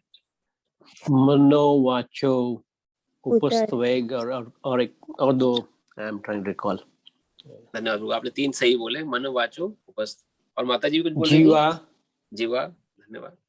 उदर, धन्यवाद। और उपस्थ एक था। हाँ जी। तो वाचो वेगम, मनसा क्रोध वेगम, जिवा वेगम, उदरो उपस्थ वेगम, 6 वेग। एतान वेगान यो विश्येत धीरा सर्वाम अपिमाम पृथ्वीं सशिष्या। वाचो वेगम, जो मन में जो बोलने की, जो जिसकी बड़बड़ बोलने की आदत होती है, जो उसको कंट्रोल नहीं कर पाता है, वाचो वेग, जो उसको कंट्रोल कर ले। मन का वेग, मन में अच्छे बुरे सारे ख्याल आ रहे हैं, लेकिन मन के वेगों को जो कंट्रोल कर लेता है। क्रोध वेग, जो क्रोध को कंट्रोल कर लेता है। जिवा, उदर, उपस्थ वेग, ये तीनों एक ही लाइन में है। इन जिवा से शुरू होते हैं। जिसने जिवा को कंट्रोल कर लिया, उसके उदर उपस्थ वेग अपने आप कंट्रोल हो जाते हैं। जिवा यानी कि इधर उधर स्वाद चखना, कुछ भी खा लेना, बिना भगवान को अर्पित भोग किए कुछ भी प्राप्त कर लेना, या मांसाहार करना। एक जीव हत्या करके यदि कुछ नहीं होता, जी हमने थोड़ी मारा है, लोग सोचते हैं हमने थोड़ी किसी जीव की हिंसा करी, हम तो पका के खा रहे हैं बस।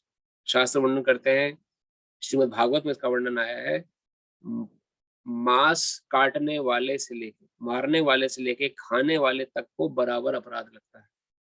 श्रीमद् भागवत की वाणी, मेरी वाणी नहीं है, मेरे घर की बात नहीं है ये, ना मेरे गुरुजी की बात है। श्रीमद् भागवत में साक्षात श्रील प्रभुपाद लिख रहे हैं वहां पर, जिसने काटा है, जिसने पकड़ा है काटने के लिए, जो काट रहा है मांस जीव को बेचने के लिए, जो खरीद रहा है, खरीद के जो पका के खा रहा है, इस तमाम श्रेणियों के व्यक्तियों को एक ही श्रेणी में देखा जाता है और एक ही प्रकार के अपराध लगता है उनको, और बहुत ही दर्दनाक स्थिति बताई गई है गरुड़ पुराण के अनुसार।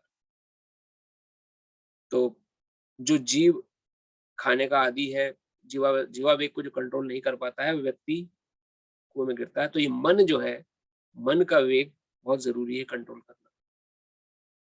तो यहाँ वर्णन आया कि जो इस मन के वेग को कंट्रोल नहीं कर पाया तो मन उसका बहुत बड़ा शत्रु हो जाएगा। उसको समझ ही नहीं रहेगी क्या सही है क्या गलत।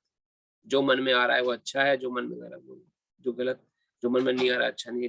जो मन में किसी के प्रति अगर ईर्ष्या हो गई तो उससे ईर्ष्या भाव करने लगे, किसी के मन में प्रेमत्व जागृत हो गया तो उसे प्रेम करने लगे। तो ये मन का आदान प्रदान ही है यहाँ भगवान ने, ये हमने पिछले हफ्ते यहाँ तक पढ़ा था। तो आज हम अगले श्लोक आगे बढ़ते हैं।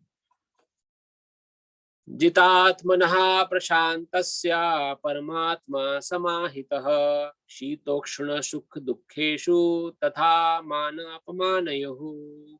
जिसने मन को जीत लिया है उसने पहले ही परमात्मा को प्राप्त कर लिया है, क्योंकि उसने शांति प्राप्त कर ली।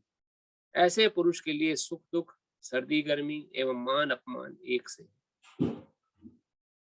ये थोड़ी हाईफाई लगती हैं बातें सुनने में, लेकिन वास्तव में जो एक ज्ञान को जो आत्मसात जो सही तरीके से अगर कोई ज्ञान लिया जाए, सुखदेव गोस्वामी जी जैसे या जो परीक्षित महाराज जी जैसे जो वाचक हैं या जो बोलने या जो उच्चारण करने वाले जो गुरु है, गुरु परंपरा के अंतर्गत रह के अगर आप ज्ञान को अर्जित करेंगे तो ये सब बातें इजीली आप अपने जीवन में अपना सकते हैं।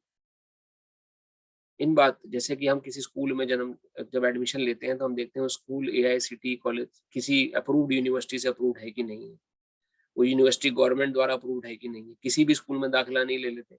उसी प्रकार से अध्यात्म का ज्ञान जो है वो कहीं से भी नहीं लेना चाहिए।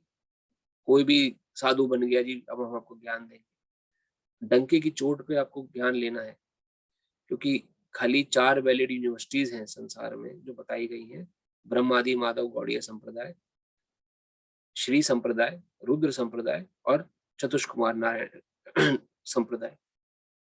इन संप्रदायों ये यूनिवर्सिटीज हैं जिसके अंदर आध्यात्मिक ज्ञान मिल रहा है, और इनके फिर अलग अलग स्कूल्स हैं इन यूनिवर्सिटीज के। जैसे इस्कॉन जो है वो स्कूल है ब्रह्मादि माधव गौड़ीय संप्रदाय यूनिवर्सिटी के अंदर आता है। ऐसे जो बाकी की 3 है, श्री संप्रदाय, उसमें श्रीपाद रामानुजाचार्य की जो संप्रदाय चल के आई है गुरु परंपरा, जो साउथ इंडिया में बाकी 3 प्रेवलेंट है। श्री संप्रदाय, रुद्र संप्रदाय में श्रीपाद विष्णु स्वामी जी से चल के आई है।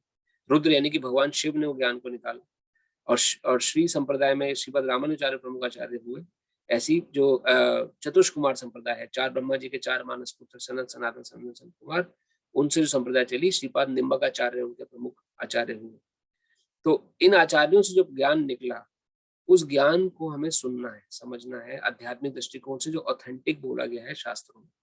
इसके अलावा कोई भी बाबा साधु कोई भी खड़े अगर बोले तो उनसे हमें पहले पूछना है कि आपकी संप्रदाय कौन सी है, किस संप्रदाय के तहत आप ज्ञान दे रहे हैं। अगर वो संप्रदाय इन 4 प्रमुख संप्रदायों के अंतर्गत ज्ञान है तो वो वैलिड नॉलेज है, वैलिड ज्ञान है, वो सनातनी है। इसके अलावा कोई भी ज्ञान यूनिवर्सिटी से बाहर का है तो सनातनी नहीं है, उससे कुछ रिजल्ट नहीं मिलेगा। तो यहाँ जो हम ज्ञान दे रहे हैं ये इस्कॉन के अंतर्गत श्रील प्रभुपाद जो कि प्रमुख आचार्य हुए उनका हम ज्ञान यहाँ पढ़ रहे हैं, जो इस्कॉन के अंतर्गत है। और इस्कॉन ब्रह्मादि माधव गौड़ीय संप्रदाय यूनिवर्सिटी के अंदर आता है। तो अगर आपसे कोई पूछे कि आप जो अध्यात्म भगवत गीता क्लास कर रहे हैं, कोई भी पूछ सकता है आपके संप्रदाय किस संप्रदाय के अंतर्गत रहकर ज्ञान कर रहे हैं, तो हमारी संप्रदाय जो हम जो ज्ञान पढ़ रहे हैं ये ब्रह्मादि माधव गौड़ीय संप्रदाय है, गौड़िया वैष्णव संप्रदाय। बहुत फेमस है, हम लोग नहीं पता जानते हैं कि नहीं जानते, लेकिन आध्यात्मिक जगत में बहुत फेमस है। क्योंकि तो इस ज्ञान को जो हम यथारूप लेंगे तो यहाँ पे फिर हमें दिखेगा, यहाँ भगवान कह रहे हैं जब मन को जिसने जीत लिया वो सुख दुख, सर्दी गर्मी, शोक और संताप से विचलित नहीं होता है।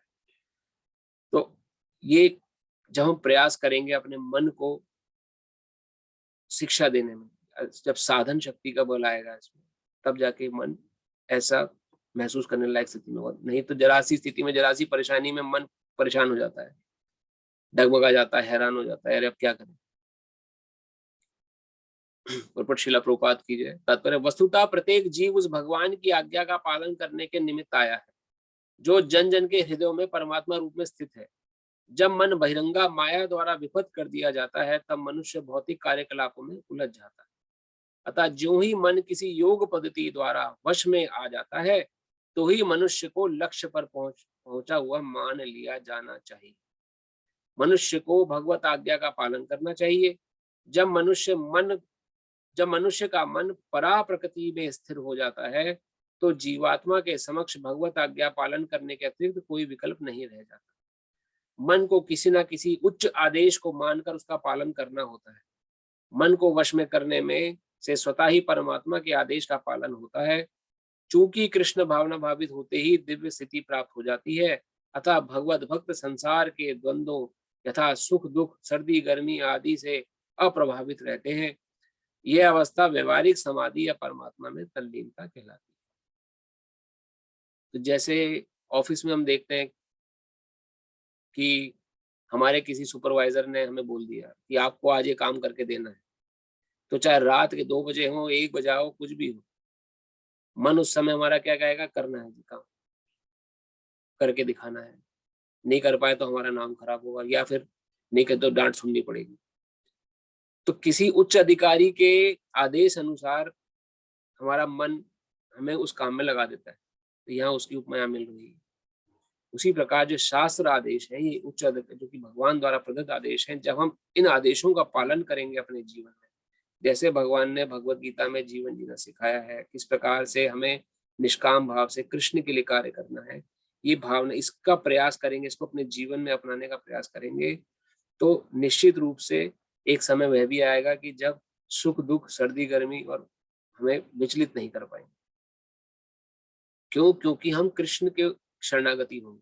उस समय जब काम ही कृष्ण के लिए कर रहे हैं, जैसा उन्होंने कहा वैसा जीवन जीने का प्रयास कर रहे हैं, तो किसी प्रकार का संताप फिर मन में रहेगा नहीं। तो ये मन की स्थिति एक भक्त की होती है, जो भक्ति योगी है। इससे नीचे भी भगवान ने यहाँ शिला प्रभुपाद वर्णन कर रहे हैं, जो कि कोई भी योग पद्धति फॉलो कर रहा है, चाहे वो निष्ठा अष्टांग योग है, चाहे वो ध्यान योग है, किसी भी योग पद्धति में कोई अगर आ रहा है, जिसने इसमें सबसे पहले रिक्वायरमेंट क्या है, मन को कंट्रोल में करना। जिसने मन को वश में कर लिया है वही किसी योग को पालन कर सकता है। अगर हमें भी खुद देखें, अगर हमें भी योगासन पे बैठना है या योगा करनी है, तो हमें मन मार के कुछ कामों को छोड़ के फिर वो काम करना पड़ता है। इतनी सर्दी होती है, कई बार देखें इतनी सर्दी से बिस्तर से निकलने का मन नहीं करता है सुबह सुबह एकदम, लेकिन फिर भी भगवान की पूजा करनी है तो नहाना पड़ता है। मन को मारा वहां पर हमने, जो कि बहुत ज्यादा व्यायाम करते हैं अपने जीवन में। सुबह सुबह जिन्होंने व्यायाम का समय तय कर रखा है कि हमें जीवन में योगा करनी है, व्यायाम करना है, शरीर को स्वस्थ रखना है, चाहे सर्दी हो चाहे गर्मी हो, सुबह उठ के व्यायाम करते ही करते हैं, मन को मारते हैं वहां पर। तो छोटे सा अगर हम योग का कोई भी हम पहलू करें, मन का वहां पर मन को वहां पे कंट्रोल लगानी ही पड़ती है। इसी प्रकार से आध्यात्मिक क्षेत्र में भी जब हम ज्ञान लेने जा रहे हैं भगवत गीता का या भक्ति योग का ज्ञान, इसमें मन को वश में करना बहुत आवश्यक है। नहीं तो आप भगवत गीता पढ़ने बैठेंगे, आपके मन में ख्याल आएगा, अरे उसका 1 घंटे पहले फोन आया था, मैंने उसको जवाब नहीं दिया, उसको जवाब देना चाहिए। तो मन में इतनी काबिलियत है कि आपको भगवत गीता छोड़ के उठा के ले जाएगा, फिर एकदम डाइवर्ट हो जाएगा माइंड दूसरे काम में। या कुछ भी आध्यात्मिक काम करने बैठेंगे, मन अगर मैं कुछ भी ऐसा ख्याल आया, अगर मन में वश नहीं है, तो आपको अध्यात्म में कभी टिकने ही नहीं देगा मन। और आपको वही समय, जिस समय आप भगवत गीता या आध्यात्मिक चर्चा कर रहे हैं, सुन रहे हैं, वही समय आपको इतना इंपॉर्टेंट समय लगेगा कि अभी मैंने अगर वो दूसरा काम नहीं किया तो वो काम नहीं हो पाएगा। इसलिए भगवत गीता बाद में, पहले वो काम करते हैं। ये प्रत्यक्ष हमारा अनुभव है और हमारे से कई लोगों का अनुभव है, क्योंकि जब हम अध्यात्म का ज्ञान लेना प्रारंभ करते हैं, भक्ति का ज्ञान लेना प्रारंभ करते हैं, तो एक प्रकार से मन पे झाड़ू लगाने का काम कर रहे हैं। तो जैसे किसी धूल भरे कमरे में झाड़ू लगाई जाए, तो पहले तो धूल उड़ के हमारे मुंह पर ही आएगी। तो उसी प्रकार से जिस समय माला जप कर रहे होंगे या भजन कर रहे होंगे या कोई भगवत गीता पढ़ रहे होंगे या कोई और ध्यान पुस्तक पढ़ रहे होंगे, उसी समय मन में हजारों ख्याल आएंगे। अरे आपने ये नहीं किया, बहुत जरूरी था। अरे वहां पर ये नहीं किया, वो बहुत जरूरी है। ये काम छोड़ के पहले वो कर लो, ये काम छोड़ पहले। क्यों? क्योंकि अभी झाड़ू लगनी प्रारंभ हुई है, तो धूल उड़ के बार बार बुरे ख्याल मन में आ रहे हैं, दूसरे विचार मन में आ रहे हैं। लेकिन उस समय ये नहीं कि हमें झाड़ू लगानी बंद कर देंगे, झाड़ू लगाते रहिए कंटिन्यूसली। उस समय मन भले ही कितना क्यों ना भटकाने का प्रयास करे, जो आपने नियम अपने जीवन में यम नियम पालन करने हैं उनको पालन करके ही उठिए, तो आप देखेंगे मन लेटर सुनने कंट्रोल में आने लगेगा, प्रयास से कंट्रोल में आएगा मन। जो मन हमारे गुरु महाराज वर्णन करते हैं, मन अगर नॉर्थ जाए तो आप साउथ जाओ, आपके बिना तो रह नहीं सकता मन, आपको लेके ही जाता है तभी उसकी पूर्ति होती है। जो मन है वो अपने आप तो जा नहीं सकता उठ, उसका मन, अब आपका मन, आप 9 बज रहे हैं, भगवत गीता का समय हो रहा है, मन कर रहा है नहीं जी आज हम भगवत गीता छोड़ के पिक्चर देखते हैं, कोई मूवी चला लेते हैं, तो आपको लिए बिना जाके तो मूवी देख नहीं पाएगा। लेकिन अब वहीं पे अगर आपने प्रयास किया है, अपने मन को कठोर उस पर अगर लगाम कस के रखी है बुद्धि के द्वारा, तो आप जब तक बैठे रहेंगे भगवत गीता के सामने तब तक मन को भी हताश होकर बैठना पड़ेगा। तो शुरुआत में ये प्रयास हमें करना है मित्र बनाने के लिए। एक बार मित्र बन गया मन तो फिर कोई चिंता नहीं होगी। तो उल्टा करने का प्रयास करने की शिक्षा हमें शास्त्रों से मिलती है। मन शुरुआत में जब साधन क्षेत्र में हमें ऐसे करना है कि इस प्रकार से हम योगी बन सकते हैं, वरना जो योगी है वो कैसे जंगल में जाके तपस्या कर पाते हैं, इतना सरल नहीं है, बहुत ही मुश्किल है। हम पढ़ेंगे इस चैप्टर में आगे। एक श्लोक और हम ले पाएंगे आज, और उसके बाद फिर आपके मन में कोई प्रश्न हो तो 5 से 10 मिनट हम प्रश्नों पर चर्चा करेंगे। कोई पढ़ना चाहेगा भगवद गीता का श्लोक? पढ़ लो प्रभु जी। पढ़िए प्रभु जी, पढ़िए। 8वां श्लोक है ना। ज्ञान विज्ञात त्रुप्रात्मा कुटस्थो विजितेन्द्रियः युक्त युच्यत योगी समलोष्टास्म कांचन। वह व्यक्ति आत्म साक्षात्कार को प्राप्त तथा योगी कहलाता है जो अपने अर्जित ज्ञान तथा अनुभूति से पूर्णतया संतुष्ट रहता है। ऐसा व्यक्ति अध्यात्म को प्राप्त तथा जितेंद्रिय कहलाता है।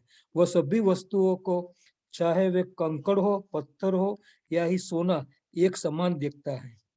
प्रभु पाद की जय। तात्पर्य: परम सत्य की अनुभूति के बिना कोरा ज्ञान व्यर्थ होता है। भक्ति रसामृत सिंधु में चैप्टर 9 234 में कहा गया, अध्याय 1 स्कंद 1 अध्याय 2 234 कहा गया। हिंदी पढ़ना नहीं आता इतना, कोई बात नहीं, कोई बात। अतः श्री कृष्ण नामादि न भवेद गाह्यमिन्द्रियः सेवन मुखे ही जिहादो स्वयमेव स्फुरत्यद। कोई भी व्यक्ति अपनी दूषित इंद्रियों के द्वारा श्री कृष्ण के नाम, रूप, गुण तथा उनकी लीलाओं की दिव्य प्रकृति को नहीं समझ सकता। भगवान की दिव्य सेवा से पूरित होने पर ही कोई उनके दिव्य नाम, रूप, गुण तथा लीलाओं को समझ सकता है। यह भगवत गीता कृष्ण भावनामृत का विज्ञान है। मात्र संसारी विद्वता से कोई कृष्ण भावना भावित नहीं हो सकता। उसे विशुद्ध चेतना वाले व्यक्ति का सानिध्य प्राप्त होने का सौभाग्य मिलना चाहिए। कृष्ण भावना भावित व्यक्ति को भगवत कृपा से ज्ञान की अनुभूति होती है, क्योंकि वह विशुद्ध भक्ति से तुष्ट रहता है। अनुभूत ज्ञान से वह पूर्ण बनता है। आध्यात्मिक ज्ञान से मनुष्य अपने संकल्पों में दृढ़ रह सकता है, किंतु मात्र शैक्षिक ज्ञान से वह बाह्य विरोधाभासों द्वारा मोहित और भ्रमित होता रहता है। केवल अनुभवी आत्मा ही आत्म संयमी होता है, क्योंकि वह कृष्ण की शरण में जा चुका होता है। वह दिव्य होता है क्योंकि उसे संसारी विद्वता से कुछ लेना देना नहीं रहता। उसके लिए संसारी विद्वता तथा मनोधर्म, जो अन्यों के लिए स्वर्ण के समान उत्तम होते हैं, कंकड़ों या पत्थरों से अधिक नहीं होते। हरे कृष्ण। हरे कृष्णा प्रभु, धन्यवाद। तो बहुत सरल है, समझने लायक, आसानी समझ में आ सकता है। श्रीला प्रभुपाद ने बहुत सरल शब्दों में समझाया है कि किस प्रकार जो आध्यात्मिक ज्ञान है ये एक प्रैक्टिकल विज्ञान है। ये इसको विज्ञान की संज्ञा दी है। कुछ लोग कहते हैं अध्यात्म, स्पिरिचुअलिटी इज ऑर्थोडिज्म। ऑर्थोडिज्म मतलब कि पुरातन पंथी बूढ़े लोगों का काम है। लेकिन यहाँ श्रीला प्रभुपाद क्या कर रहे हैं, ये भगवत गीता कृष्ण भावनामृत का विज्ञान है। तो spirituality is a science, it's not orthodoxism. ये एक विज्ञान है। इसको वैज्ञानिक दृष्टि, जैसे विज्ञान में हम देखते हैं अनुपात में कि हाइड्रोजन और ऑक्सीजन का मॉलिक्यूल जब बनेगा तब उसका वाटर बन के पैदा हो जाएगा। तो उसका पूरा तय है, निश्चित है इतना दायरा कि इतना ये सब अनुपात में होगा। तो ये, और वो उस हाइड्रोजन और ऑक्सीजन को आप इंडिया में मिलाएं तो भी पानी बनेगा, उस हाइड्रोजन और ऑक्सीजन को अगर आप अमेरिका में मिलाएं तो भी पानी बनेगा। किसी दुनिया के किसी भी कोने से आप उस कॉम्बिनेशन को, जिस कॉम्बिनेशन में हाइड्रोजन और ऑक्सीजन के मॉलिक्यूल को मिला के पानी बनता है, बनाएंगे तो उसे पानी ही बन के निकलेगा। इसलिए इसे विज्ञान बोलते हैं। जो तथ्य है, जो रियलिटी, उसी प्रकार से जो अध्यात्म का ज्ञान है उसको आप भारत में लेके पढ़े करेंगे, एक एक एक निर्देशन के, एक एक एक वैलिड परंपरा के अंदर, एक उचित गुरु के निर्देशन में, तो आपको आध्यात्मिक सुख प्राप्त होगा। अगर वही ज्ञान आप किसी वैलिड निर्देशन में विदेश में प्राप्त करेंगे तो भी आपको सुख प्राप्त होगा, क्योंकि विज्ञान है। ऐसा नहीं है कि विदेश जन्म, इसमें जगह का कोई अंतर पड़ जाएगा। शिला प्रभुपाद ने जब इस्कॉन की स्थापना करी तो विदेश में आके कितने अनगिनत लोगों को भक्त बना दिया जो पहले हिप्पी थे। अगर आप पहले हिस्ट्री देखें अमेरिका की, hippies become happy after Krishna consciousness. New York में जो हमने पहले चर्चा करी थी, टॉम्स्किन स्क्वायर पार्क है, वहां पर एक वृक्ष के नीचे जहाँ श्रीला प्रभुपाद हरे कृष्ण महामंत्र कीर्तन किया करते थे, उस पेड़, वो पेड़ अभी भी है, उस पेड़ पे लिखा हुआ है हरे कृष्ण ट्री। और वहां, यहाँ यूएस गवर्नमेंट ने वहां पे एक छोटा सा लेबल लगा रखा है कि this place become a historical place when Hare Krishna movement spread from here. और यहाँ पे उनका यशोगान किया है श्रीला प्रभुपाद का। जो लोग जा चुके हों, जो देख चुके हैं, उनको पता होगा। अगर आप लोग नहीं गए हैं तो जरूर एक बार जाके देखें। इस्कॉन न्यूयॉर्क में टॉम्स्किन स्क्वायर स्ट्रीट पड़ता है, I guess 27th Avenue street पे। वहां पर टॉम्स्किन स्क्वायर पार्क में उस हरे कृष्णा ट्री के नीचे श्रीला प्रभुपाद कीर्तन किया करते थे। ना वो एक हिस्टोरिकल प्लेस बन चुका है वहां पर, वो पूरा वहां पे गवर्नमेंट ने लिखा रखा हुआ है। तो चाहे वो विदेश हो चाहे देश हो, एक भक्त के लिए जहाँ भगवान है वही ब्रजभूमि है, और वो उसी प्रकार वहां पे भगवान की यशोगान करता है और दूसरे लोगों को भगवान का ज्ञान प्रदान करता है। लेकिन वो ऑथेंटिक भक्त होना चाहिए, एक परंपरा युक्त ज्ञानी होना चाहिए, कोई भी खड़ा ना हो गया हो साधु करके। वो यहाँ शिला प्रवर्तन कर रहे हैं। तभी आपको प्रैक्टिकली अनुभव होगा। जब तक आप भक्ति को प्रैक्टिकली अनुभव नहीं कर पाएंगे तब तक भक्ति में आगे बढ़ना बहुत मुश्किल है। खाली शैक्षिक ज्ञान से नहीं बढ़ सकते। पढ़ लिया हमने भगवत गीता, चाहे 10 बार पढ़ लें भगवत गीता, कुछ नहीं समझ में आएगा। पढ़ लेंगे, पढ़ के फिर भूल जाएंगे, फिर पढ़ेंगे फिर भूल जाएंगे। जब तक उसे आत्मसात करके अनुभव नहीं करेंगे, और अनुभव कैसे होगा? साधना से। जब तक मन शुद्ध नहीं होगा, जब तक अनर्थ नहीं निकलेंगे मन से। अभी तो अनर्थ ही इतने हैं मन में हमारे, काम, क्रोध, लोभ, मोह, मद, मत्सर, अहंकार और ईर्ष्या। ईर्ष्या तो सबसे बढ़कर है। एक भक्त समाज में भी ईर्ष्या देखी जाती है, सबसे आखिरी में निकलती है मन से। तो जब तक ये अनर्थ हमारे मन में है तब तक अनुभव नहीं होंगे भक्ति के। अनर्थ कैसे निकलेंगे? साधु संग से। जब तक आप भक्तों का संग नहीं करेंगे, भक्तों के धारा से विचार सुनेंगे नहीं, तब तक अनर्थ निकलेंगे भजन क्रिया से।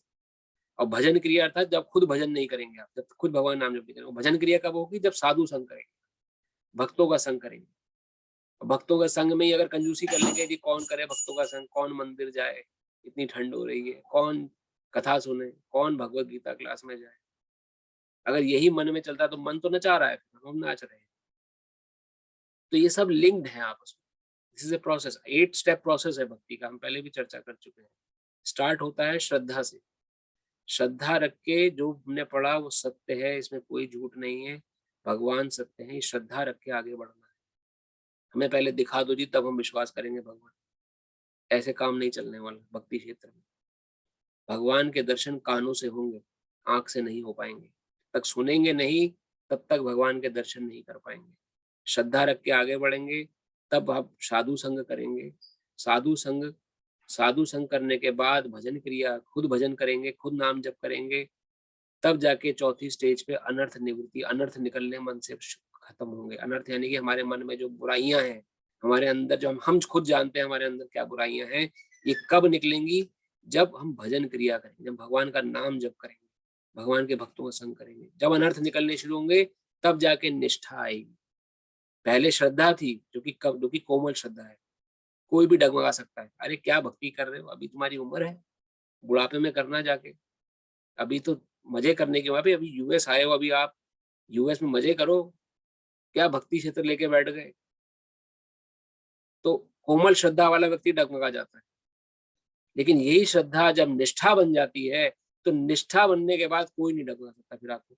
तुम श्रद्धा से निष्ठा तक का जो सफर है उसको आपको प्रैक्टिकली अनुभव करना पड़ेगा, तब जाके आप आगे बढ़ पाएंगे।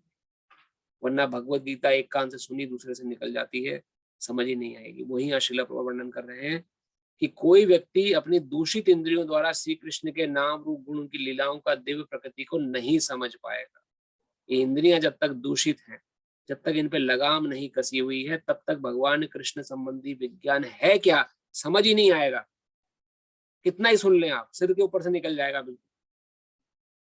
भगवान की दिव्य सेवा से पूरित होने पर ही कोई उनके दिव्य नाम रूप गुणों को समझ सकता है। जब तक सेवा अर्थात क्या, जो भगवान की डिवोशनल सर्विस, श्रवणम कीर्तनम विष्णु स्मरणम अर्चनम वंदनम दास्यम साख्यम आत्म निवेदनम, 9 मार्ग है नवदा भक्ति के। श्रवणम सुनना, ये भी बहुत बड़ी सेवा है। भगवान के बारे में सुनना ही बहुत बड़ी सेवा है। भगवान शास्त्र वर्णन करता है कथा सुने भगवान की, जितना हो सके कथा सुनने का प्रयास करें। तो जब सुनने से हमारे मन के जो मैल गंदगी है जब निकलनी शुरू होगी, तब जाके भगवान की लीला, दिव्य प्रकृति और भगवान की बातें समझ में आने लगेंगी। ये विज्ञान है, इसलिए से विज्ञान का ये स्टेप प्रोसेस। इस प्रोसेस को जब तक आप फॉलो नहीं करोगे तब तक श्रद्धा निष्ठा नहीं बननी, और निष्ठा नहीं बनेगी तो निष्ठा के आगे क्या स्टेज है? रुचि, आसक्ति, भाव और प्रेम।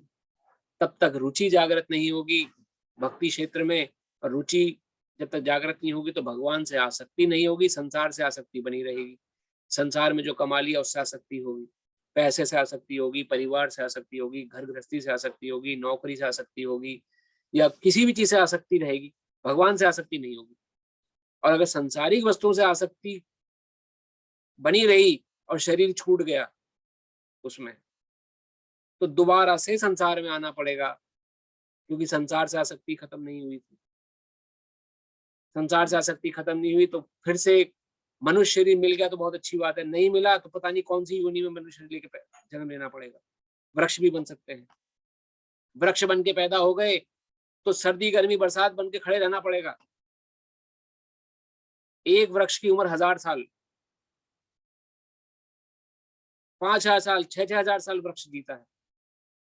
बड़ी दुखदायी स्थिति है। शास्त्र वर्णन करते हैं, ये ज्ञान हमें स्कूल कॉलेजों में नहीं पढ़ाया गया, शास्त्र में इसका वर्णन मिलता है। इसको वैज्ञानिक स्तर पर आप समझिए। मन को ऐसे ही शत्रु नहीं कहा है भगवान ने। ये सब जो आप श्लोक पढ़ रहे हैं ये भगवान की वाणी है, ये स्वयं भगवान स्वयं वर्णन कर रहे हैं अपने मुख से। हमारा परम शत्रु मन है, इस पे लगाम कैसे कसी जा सकती है वो ज्ञान भगवान यहाँ दे रहे हैं। इसका जब तक ये बेलगाम घूम रहा है तब तक ये आपको फंसा देगा संसार में। फिर से आसक्ति निकलनी नहीं, तो रुचि पैदा नहीं होगी, आसक्ति भगवान से जागृत होगी नहीं, आसक्ति जागृत नहीं हो पाई तो भगवान के प्रति भाव उदय होगा नहीं, तो भाव भगवान के प्रति नहीं हुआ तो भगवान हमारे लिए एक इल्यूजन बने रहेंगे। अरे है भी कि नहीं भगवान? कई लोग कहते हैं किसने देखा है भगवान, है भी कि नहीं पता नहीं, पहले दिखाओ हमें। तो ये इल्यूजन स्थिति है। भक्त के सामने इल्यूजन नहीं है ये, भक्त को भी भगवान नहीं दिखते, लेकिन सुना है भगवान के बारे में, आसक्ति है, मन से अनर्थ निकाल फेंक चुका है भक्त अपने मन से, इसलिए अटूट विश्वास है, श्रद्धा है भगवान पर, उसी श्रद्धा से वो आगे बढ़ रहा है।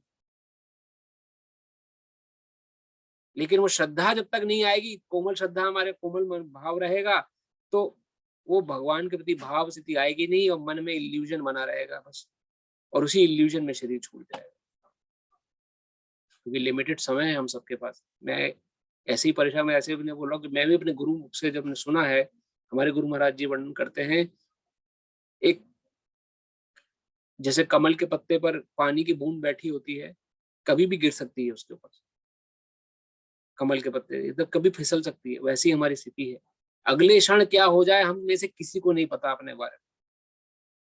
प्लानिंग हमने बहुत आगे कर रखी है, लेकिन अगले ही क्षण का हमें पता नहीं है, और ऐसा होता है।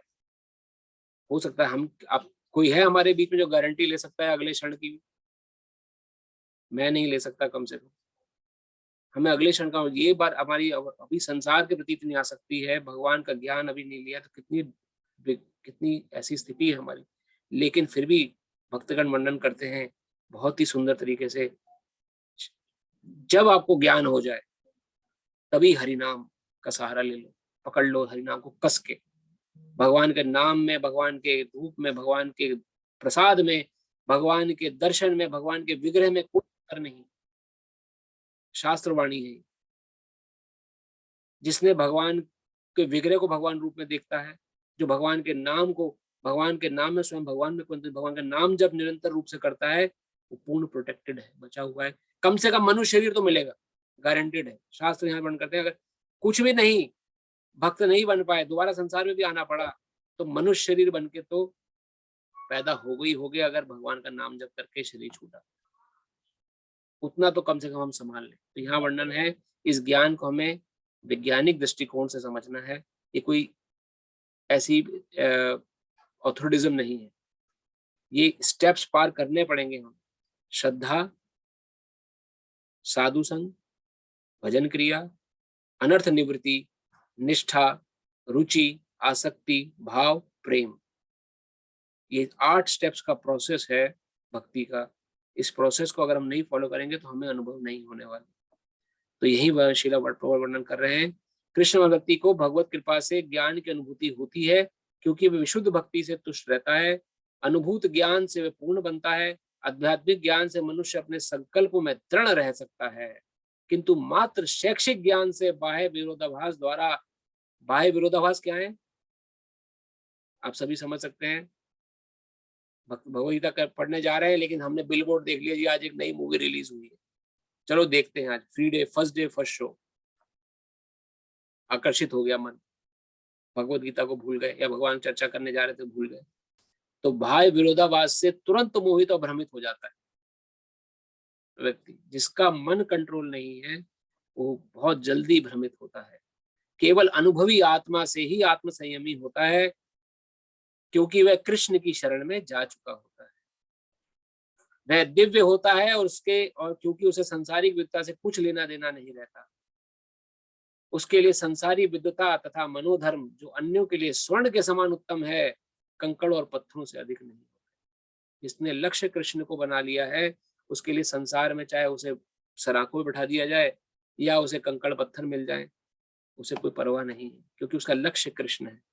जब लक्ष्य कृष्ण है तो उसका जीवन धन्य है। उसने अपने मन को अपने कस के रखा हुआ है।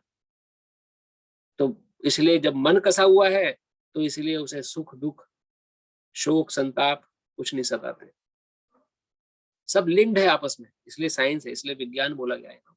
एक भी लिंक टूटा आपको अनुभव ही नहीं होगा। इन्हीं शब्दों के साथ कथा को आज हम यही विश्राम देते हैं।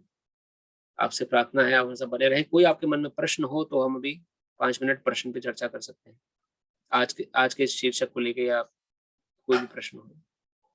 प्रभु जी, आपने लास्ट टाइम शेयर नहीं किया वो अपना कथा एकादशी की। एकादशी कथा शेयर करी थी प्रभु। ओह सॉरी, मैं एकादशी कथा भी शेयर कर दी थी, और कुछ बुक्स का भी पूछा था तो बुक्स भी मैंने शेयर कर दिया। धन्यवाद प्रभु। या बुक्स मिले हमको। अच्छा ठीक है। कोई प्रश्न किसी का आज?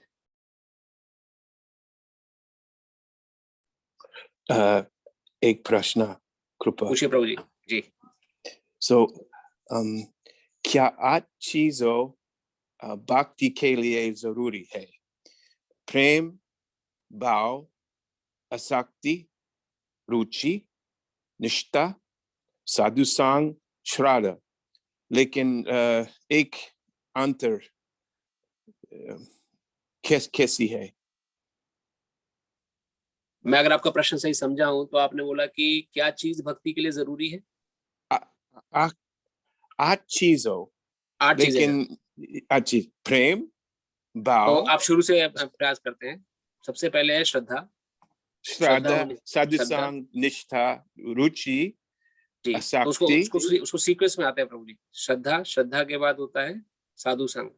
जब श्रद्धा होगी कि भगवान है तभी लोग भजन करने जाएंगे, कीर्तन करने जाएंगे या भक्तों का संग करेंगे, तो साधु संग करेंगे। तब साधु संग के बाद भजन क्रिया।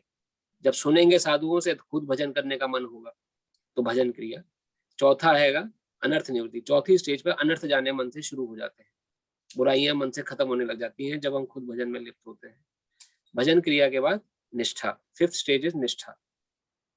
निष्ठा जब आ जाएगी देन दैट इज ए प्रकांड। तब कोई आपको डगमगा नहीं पाएगा भक्ति क्षेत्र से, चाहे कुछ भी हो जाए, तूफान ही क्यों ना आ जाए बाहर, आपको भजन नाम जब करना है तो करना है। तो निष्ठा 5th स्टेज। निष्ठा के बाद आती है रुचि। रुचि लगनी तब आता हमारे मन में, रुचि जब कहीं भी सुनेंगे अरे कथा हो रही है चलो चलो वहां, ऐसे मन में पैदा होते हैं। अरे भगवान के संबंध कुछ ज्ञान पढ़ते हैं तो रुचि आने लगती है, भगवान विषय टॉपिक्स पे बोरियत नहीं होती। फिर रुचि के बाद आसक्ति। आसक्ति अर्थात कि अब जहां भगवान संबंधी कुछ कार्य हो रहा है तो खुद भगवान के प्रति आसक्त हो गया। जैसे हमें संसार जा सकती है, हमें कुछ भी मिल जाए, किसी चीज आसक्ति होती है तो हम उसे छोड़ना नहीं चाहते, उसी प्रकार हम भगवान को हम नहीं छोड़ना चाहते। कृष्ण से हमारा संबंध हो गया, हम उनको नहीं छोड़ना चाहते। तो 8वीं स्टेज होगी आसक्ति, 7वीं आसक्ति हो गई। आसक्ति के बाद भाव 8वीं स्टेज। तब मन में आपके भाव उदय होगा। जब आसक्ति हो गई भगवान से तो भगवान को फिर हम पुत्र के रूप में भाव पैदा करेंगे, भाव पैदा होते हैं, या पति के रूप में भाव पैदा होते हैं, माधुर्य भाव। 5 प्रमुख भाव बताए गए हैं, माधुर्य, वात्सल्य, साख्य, दास्य और शांत। तो शांत भाव से, माधुर्य भाव से, माधुर्य में प्रेमी प्रेमिका का भाव होता है, भगवान मेरे प्रेमी मेरे पति है, जैसे गोपिकाओं का भाव है। या वात्सल्य भाव जैसे कि यशोदा माता देवकी माता का भाव है। या शांत भाव जैसे गौएं हैं, गायें हैं, वृक्ष हैं, जो कि भगवान के गोलोक धाम में शांत रहते हैं, भगवान को बस सुख मिलता रहे तो वृक्ष अपने आप फल टपका देते हैं, नीचे भगवान खा लेते हैं। गाय माता अपने आप दूध दे देती हैं तो भगवान प्रसन्न होते हैं, वो शांत भाव में। दास्य भाव, हनुमान जी हैं दास्य भाव के प्रमुख एग्जाम्पल, भगवान की सेवा में सदैव तत्पर। शांत, दास्य, साख्य, साख्य भाव अर्जुन आदि जो मित्र हैं भगवान के, अर्जुन, मधुमंगल और श्री रामा, ये सब जो मित्र हैं, तो वो भाव श्रेणी आती है। कोई भी भाव आपको अपना पता लग जाएगा कि मेरा क्या भाव है, कोई बाहर से नहीं बताया। आपके गुरु के माध्यम से अगर आपने गुरु धारण किए तो अपने आप ऑटोमेटिकली आपको पता लग जाएगा कि मेरा भगवान के प्रति क्या भाव है। जब तक वो स्थिति नहीं आएगी, तब उस स्थिति से आने से पहले जो भी लोग कर रहे हैं वो सब कपोल कल्पना है। वो भाव स्थिति बहुत लास्ट स्टेज की बात है। और जब भाव आया तो 9वीं स्टेज है आपकी प्रेम। प्रेम भगवान से अल्टीमेट प्रेम है, जो कि जब हम तब आंखों से अश्रु जो निकलते हैं वो असलियत में प्रेमाश्रु कहलाते हैं।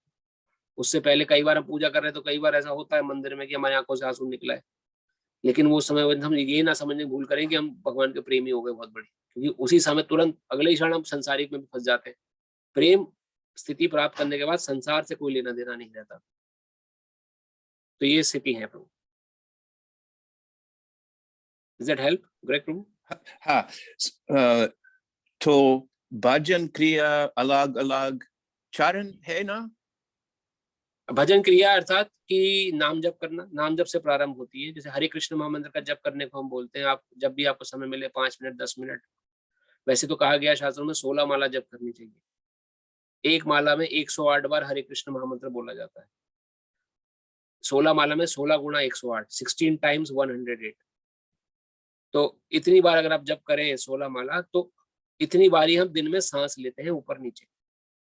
तो हर सांस पे भगवान का नाम लेने के बराबर होता है। अगर जो कोई भी 16 माला जप करता है, 2 घंटे का समय लगता है 16 माला जप करने में। उसको आप कंटिन्यूसली भी कर सकते हैं, 4-4 माला ब्रेक कर सकते हैं। तो भजन क्रिया माला जब से प्रारंभ होती है, उसके बाद भजन क्रिया में अलग अलग चीजें आती हैं। जैसे भजन अर्थात भगवान का कीर्तन करना, परिवार के साथ बैठ के, सब लोग परिवार के सब लोग बैठ गए, 10 मिनट कीर्तन कर रहे हैं। तो अलग अलग उसके कैटेगरीज हैं। तो भजन क्रिया, वो भजन क्रिया। और भजन क्रिया में अर्थात ये भी है नियम, यम नियम का पालन भी बोला गया है।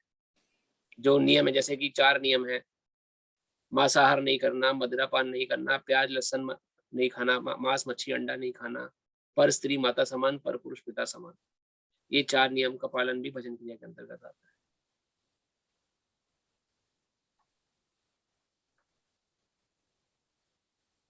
Is that satisfactory, Prabhu? धन्यवाद. Yes, Hare Krishna. Thank you very much. Krishna, Prabhu. Thank you very much, Prabhu. You are inspiration to so many people, Prabhu. I know that you know the answer, but thank you for still raising that, Prabhu. Hare Krishna. यदि समय है तो प्रभु जी, मेरा एक छोटा सा प्रश्न है, चाहे आप उसका जवाब आज दें या फिर कभी। हाँ, प्रश्न पूछ लीजिए माता जी। पिछले हफ्ते भी मैं सोच रही थी, आपने बोला भगवान प्राप्ति के लिए सबसे पहले श्रद्धा होनी चाहिए। तो हम लोग अपने समाज में सुनते हैं श्रद्धा और अंधश्रद्धा, तो ये 2 चीजों में क्या अंतर है? बहुत सुंदर प्रश्न है आपका। श्रद्धा और अंधश्रद्धा में, अंधश्रद्धा इसलिए मैंने आपको पहले बोला कि श्रद्धा आपको करनी है एक वैलिड गुरु के या वैलिड सानिध्य में रह के। एक शिष्य भी जब गुरु बनाता है तो डंके की चोट पे गुरु बनाए, हर किसी गुरु ना बना ले।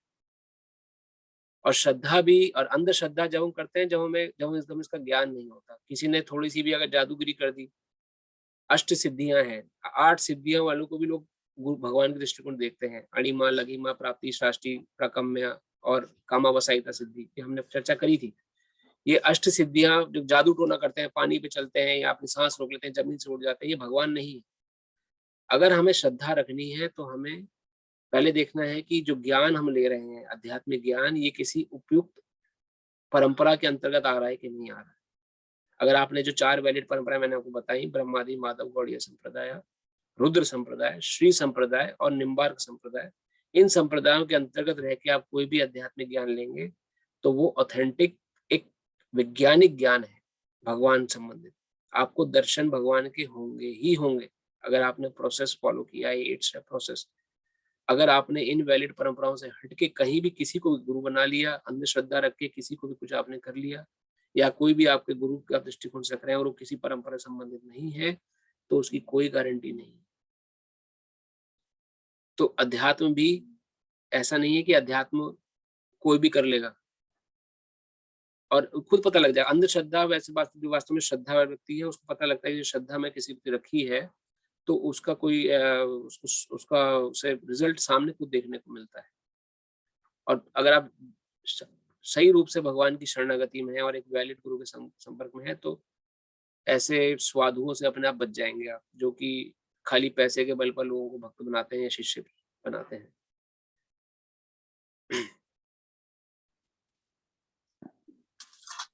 आपके प्रश्न का सीधे सीधा उत्तर वैसे ये है कि अंधश्रद्धा, आप ज्ञान को अर्जित करें। जब ज्ञान अर्जित करेंगे तो आपको श्रद्धा और अंधश्रद्धा में अंतर अपने आप स्पष्ट हो जाएगा। धन्यवाद प्रभु जी। जी धन्यवाद माता जी। क्वेश्चन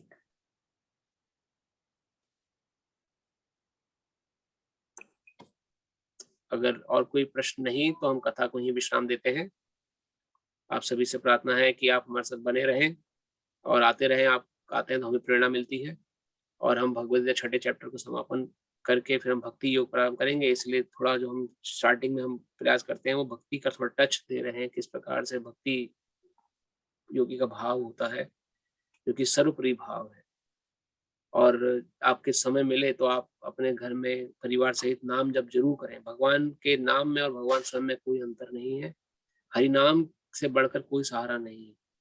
कृष्ण भगवान का नाम जप और स्वयं कृष्ण का नाम, स्वयं कृष्ण में कोई किसी प्रकार का अंतर नहीं। प्रयास करें 16 माला करने की, नहीं हो सकता है तो 1 माला 2 माला तो जरूर करें। इन्हीं शब्दों के साथ हरे कृष्णा।